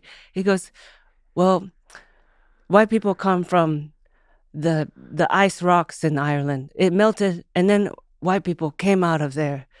They thawed, and then they needed to warm up, so they started moving their feet fast, and then the jig was invented. So that's a story. That's a bedtime story he told me. Oh man. But yes, we're all more similar. I kept my eyes closed that whole time. You really did. It was good. That was a great performance. I felt like you were your husband in front of me. I was there. Did you get sleepy? No, I was actually enthralled. I can't do bedtime stories because they keep me awake. Which European are you again? So my father is Swiss. Oh, Swiss. Okay. Yeah. Okay. Yeah, I didn't get to. But I didn't grow up there or spend any. I'm like, 100%. Everything of my life has been South African. Right. Yeah. Yeah. So. But like, does it ever come out where you're like, where I'm like on time all of a sudden? No. Is that what they're known for? I don't know. I guess I don't know. I was trying to think of a Switzerland thing, and I was like, yeah. Like precision, like true precision. Yeah. Or like watchmaking. Yeah. Even like the precision. chocolates. Even like if you look at like a Swiss chocolate. Yeah. Like if you look at a chocolate made in America or many parts of the world, it's just like a blob of brownness. And then like, and then you eat it. Swiss chocolate. Just go look at it. Yeah, okay. Go look at the detail. I spent one day there. Yeah, I got in and I performed. Yeah, but even if you like buy some, just go look at it. Yeah. Look at everything from like, even like commercial stuff like a Toblerone to anything. Go look at the actual chocolate. Yeah. And you're like, who put this much effort into designing a thing that I'm just gonna yum. Wow. Okay, so they're about precision. Oh yeah. Precision. Completely. Okay. Completely. And then also being the trains, neutral, the right? trains being are like neutral? Neutral and precise. Neutral and precise. Do you Neutral ever and find precise. that in you, or you're like, am I Swiss? No, you don't. Yeah. No. I'm like it's it's recessive. It's a recessive gene. No. Mm. I'm loud and chaotic and. I want to see you. Oh no, I know you have to go to lunch, but I want to see you on Finding Your Roots. Did you do that yet? With Louis Henry Gates Jr. Yes. Have you done that? No, I haven't. I'm about to do it. You're gonna do it? Yeah. Oh, exciting. Yeah, I'm curious because what are you most afraid to find out? I'm not afraid. I'm most curious about my grandpa. Yeah, my grandma's husband. During the martial law, he was assassinated. So I want to know more about it. Yeah. Like because his father was running against the KMT, who was the ruling party, and in local elections, and then so to prove a point, they killed my grandpa. But and then because of that, my mom was like 5 when they brought his body back, and she saw it. And then of course now she has schizophrenia, and the voices in her head are KMT. Yeah, so everything's connected. So I'm really curious to find out about that, even with the cameras rolling. I mean, but. Yeah, but then I was like, I mean, Trevor, they can find anyone anywhere. Like they can definitively say we found your story. I hope so. With enough, with enough. Like they'll never just say to you like, "Oh, sorry, Atsuko, no, we thought we could, but no." Yeah, I haven't known a person who's participated who, I feel like they've been researching for months. Oh, okay. They've been on my case for a long time. We haven't been able to shoot it yet because they're like, we're still researching. We're still talking to people. And so, yeah. Wow. I mean, really? Have you seen any of the episodes? I have. It's where like all the white people discover like their great-grandfathers were like slave owners. Yes, yeah. That's the show. And then like Edward Norton found out like his great-great-great-great-grandmother was Pocahontas. Things like that. What? Yeah. Or like Bernie Sanders and Larry David are actual cousins, things like that. Yeah. And so, but they really try to, find out as much as I'm they excited can. for you. Yeah. What do you hope to discover from it? I don't know. I think I really like history. I like other people's history. Yeah. I've never, looked into my own as much, but I think I'm at a point where it would be, and not just insightful. I don't know. I love stories of like resilience and how people kept going. Mm-hmm. And so I don't know. I hope there's some of that. It could be dark too, where it's like, yeah, and they died. Who knows? But I'm okay because then I go, okay, well, I'll keep that going for us. Yeah. With Mike here at Trevor's show. I keep trying to get you to lunch. Do you know what I'm doing? Well, no, I don't know what you're doing. I keep going, this man's got to eat. He's What got are you places talking to about? go. Oh, like slowly bring the... Oh, you're trying to wind us down? Oh, I like this. Okay. No. I mean, because I don't know. Is there words behind me? There isn't. No. How do you know which questions to ask and stuff? It's just through your heart. You just read the situation through your heart. You're really good at what you do, Trevor. I hope you get enough breaks. I'm so worried about you. You should have known. You should have known TSA agents' schedules. Oh no, this man. Aren't you okay? You have like health insurance and stuff. Oh, wow. Right? You have friends. Oh, man. You have fun. Are you happy? Oh, I actually am, yeah. Yeah, that's good. You work out every day? I do, yeah. Yeah. Yeah, I play a lot of pickleball. That's every day? Yeah, almost every day, yeah. So that's a couple hours, Yeah. right? Yeah. Oh, so you're like, that's a good work-life balance. It's just like just run around, sweat, get moving, hit a ball. It's when fun. do you think I could reach that point where I will be playing pickleball? Pickleball? When are you ready to accept that you're a middle-aged white man? When is this journey? Yeah, that's the Swiss in you coming out. Oh, it's the further they're not hitting anything pickleball.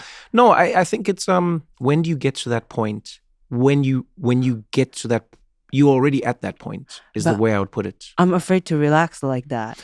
Yeah. I don't relax like that. I said, that's pickleball every day. That's like 2 hours where I'm not working. Yeah, but this is, I'm trying to think.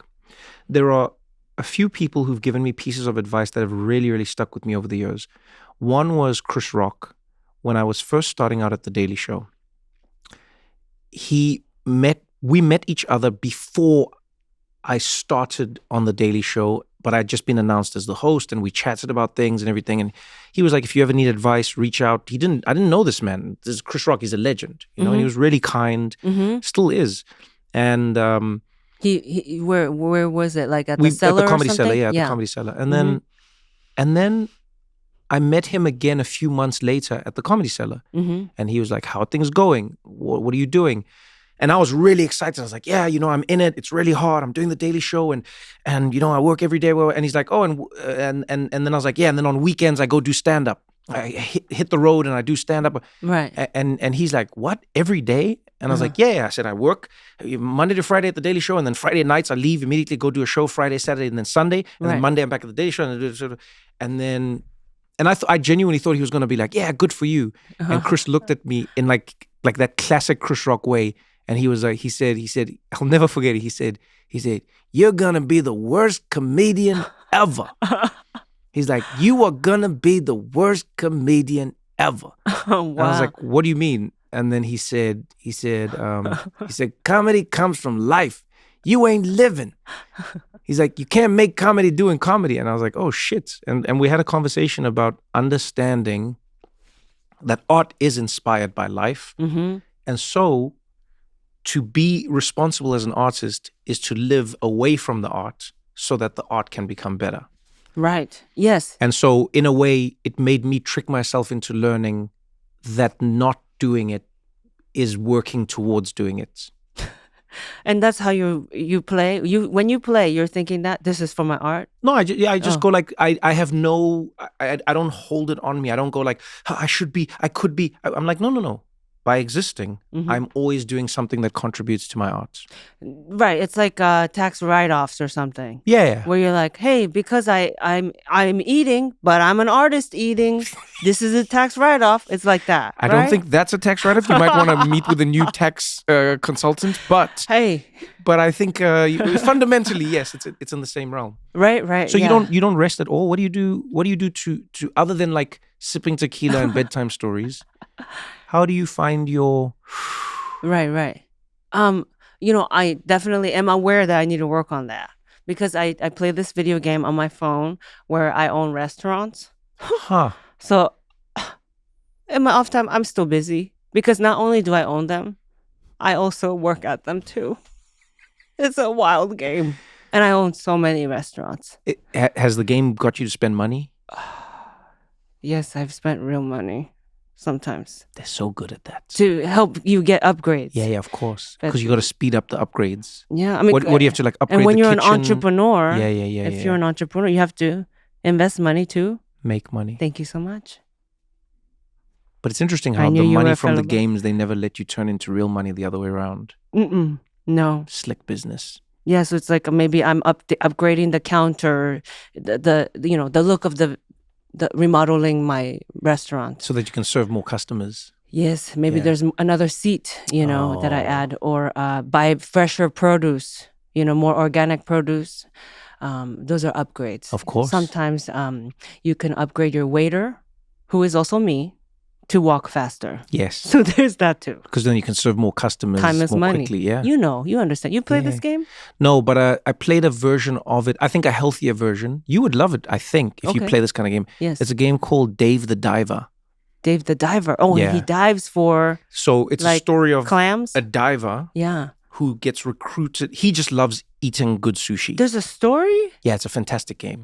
I love a It's story fantastic. It's arc. one of the best games I've ever played in my life. Whoa. It's okay. I think it's an indie game company, but it's Dave the Diver, Yes. and he loves eating more than anything, and he loves sushi. Wow. And then the guy who there's a guy he meets who wants to start a sushi restaurant, and he goes, "You love eating, and you're a good diver. Wow. You hunt the fish. Let's go get the fish for me." Yes. Right? And that's Dave. Dave. Yeah. So Dave dives, dives. and you dive as Dave. Yeah. And then you swim around. It's the most tranquil experience. You Wow. swim around peacefully under the ocean, Wow. and then you just catch fish. And you catch fish. No rush. No rush at all. Is the man ever like, hurry, I'm no, hungry? no. Your Oh, only okay. time limit is your oxygen tank. Oh, so But there's no hurry. And then when you go up, you give Yeah. him the fish, and then you get to the restaurant, and then when you're there, you meet with What? like a chef, and then he like walks you through like what the menu is gonna be. Are you serious? Yeah, and I've learned so much about sushi playing the game. What is this on your phone? Is this a VR game? I think it's on computer and console as well. Wow. Yeah, but it's really lovely. What I like about it though is, Yes. unlike the game you play, Right. it finishes. Okay. It does, huh? Yeah, and you can't spend any real money in it. Because you go, hey, I finished my meal. That was tasty. Yeah, Thank you. you do it. It plays out, and then Uh-huh. you finish the story, and then it ends, and there's a beautiful story. But you get to do all these things you love doing: Right. upgrading the restaurant, hiring more waiters, getting Sure. better like sushi chefs and sous chefs, etc. Wow. Yeah, but you should try it. Okay, yeah, because this is never ending. Where Yeah, I'm yeah, like, okay, and If you do have ADD, that's probably one of the worst things for your brain. this, Yeah, yeah, because the it's- infinite games. Oh, Yeah. probably because I go, okay, and then more Yeah, stimulus. Yeah, more it's stimulus. the worst. It's the worst thing ever. Oh my god! I just opened a caveman restaurant. Like in the themed. yes. Oh no, it's actually of the time. I think Wow, my sous chef is a dinosaur. this is a big move you've made. I am so busy. I have one out of an igloo where you ever try to run to cook in a building made of ice where the stove that's a rush against time. You know what I mean? It's not good for me, this game. You're right. But, yes, I want to try this sushi Dave diving the one. Diver. Dave the Diver. Yeah, I'm excited for you. I think you strike me as the kind of person who will find it, because you always naturally find things. I think you'll find that rest. You'll find that, Oh yes, no. I Yeah. think slowly, yeah. Yeah. I've been trying out nature, for example. Oh, trying out nature. I We like went. this. Oh my God! Me and my husband went hiking recently. Yeah, we and? did try that. It was my biggest fear. I said, what am I gonna do with just, what happens when we get to the destination, which was we were trying to get to a waterfall, Okay. and they said, well, then you walk back, and that scared me. I said, and then see everything that I just saw again. I know I sound insane, but I haven't, like, hiking is not something I grew up with. Oh, yeah. Did you grow up with it?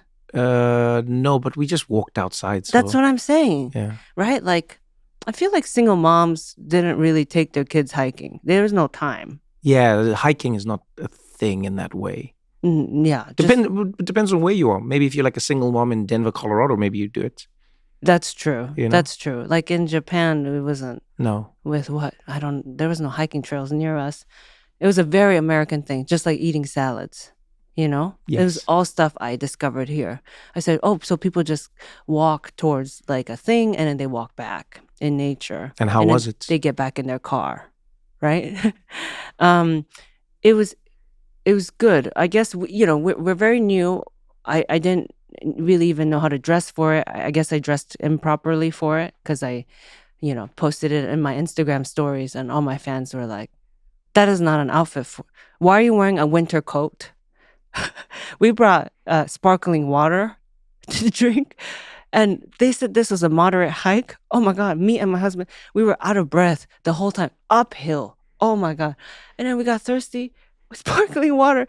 What, to just wet our lips? That's not, you can't quench your thirst. There were mothers with newborns like lapping us. We were like, because we were like, we were like walking slow.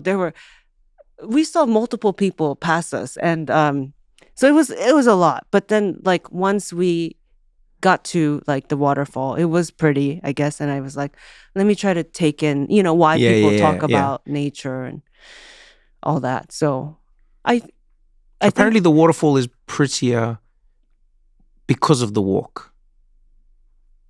They say it's like a weird psychological thing. Yeah, where you go. If you stress yourself before. Is this true? Yeah, if you stress yourself like physically, if you tax yourself, I should say rather, before you get something or observe something, then you will be more likely to appreciate it because it appears to be the product of hard work. That makes sense. Yeah. So we're just mind tricking ourselves whole time. We're hiking. Yeah. Right. And so I think I was trying to do that too, to be like, yes, I'll take, why not take this moment? That was intense. Yeah. Because we have to go back and see all the same stuff again to go back. So, and me and Ryan, my husband, talked about, that was nice. Let's try to do that more, This is good. Because we both are on our phones playing our games. He's at war most times. Okay, I like this. He's at war in his game. And you're running the kitchens. Yeah. Mexican restaurant, sushi, dim sum. What's your favorite kind of food? It changes. Okay, but right now, off the top of your head, what are you craving? Now I'm craving very boring foods. No, please. Just like salads and mixed vegetables and not even like a cuisine right now. I went through a big pizza phase. Curry was like Indian food is still probably like top. But if I was to choose one cuisine for the rest of my life, I would probably say Japanese, not just because you're here, because I think they've hacked everyone else's cuisine. So Japanese curry, I can live on that for the rest of my life. And then there's sushi, and then there's tempura, and then there's it's a whole wide range of everythingness in one. It's so interesting. I'm listening to you speak on this, and I actually own all these restaurants. I have a restaurant in all the cuisines you just named. So. Oh man, this has been so much fun. Oh my God, thank you so much for having me. Really Thanks for having great. my unhinged energy. I was like, I hope this is hinged. Oh good. Yeah, this is more my. This is your. This is so chill for me. Like the way your brain works, I'm just like, this makes sense. Oh yeah. Oh, this is lovely. Oh, and I'm slowly gonna get to your Zen place. When I'm playing pickleball for 4 hours a day, You won't even recognize me anymore. You say, is that the Atsuko I knew? This when I'm the Marty Supreme of pickleball. Oh yeah, I've done it. I was like, is that Atsuko? It must be her. No one plays pickleball in a winter coat. It must be her. Must be her. But really, this has been great. Thank you. Thank you. Thank you very much. So much for having me. Congratulations on everything. Oh my God. You too. Yeah, you're an inspiration. You are so brave. You are brave. Braver than anyone I know. Thanks for leaving your house today. That's always like the next thing. You are so brave, Trevor. I just want to commend you for leaving the house today, even though you know. It's like, what? You know what I'm talking about. Oh, this has been great. Thank you. Thank you. Oh, wow. Thank you so much for watching the episode. If you enjoyed it, pass it on to a friend. If you didn't enjoy it, pass it on to your friend still. Let them suffer for a change. And don't forget to engage with us in the comments. If you want to suggest a guest, maybe there's questions you want, maybe there's ideas that you have, you can chat to us. We will read through the comments and we'll get into it. Either way, I appreciate you taking the time. Thank you for hanging out with us on What Now? And remember, we do this for you, so we would like to hear from you. Until next time, thank you.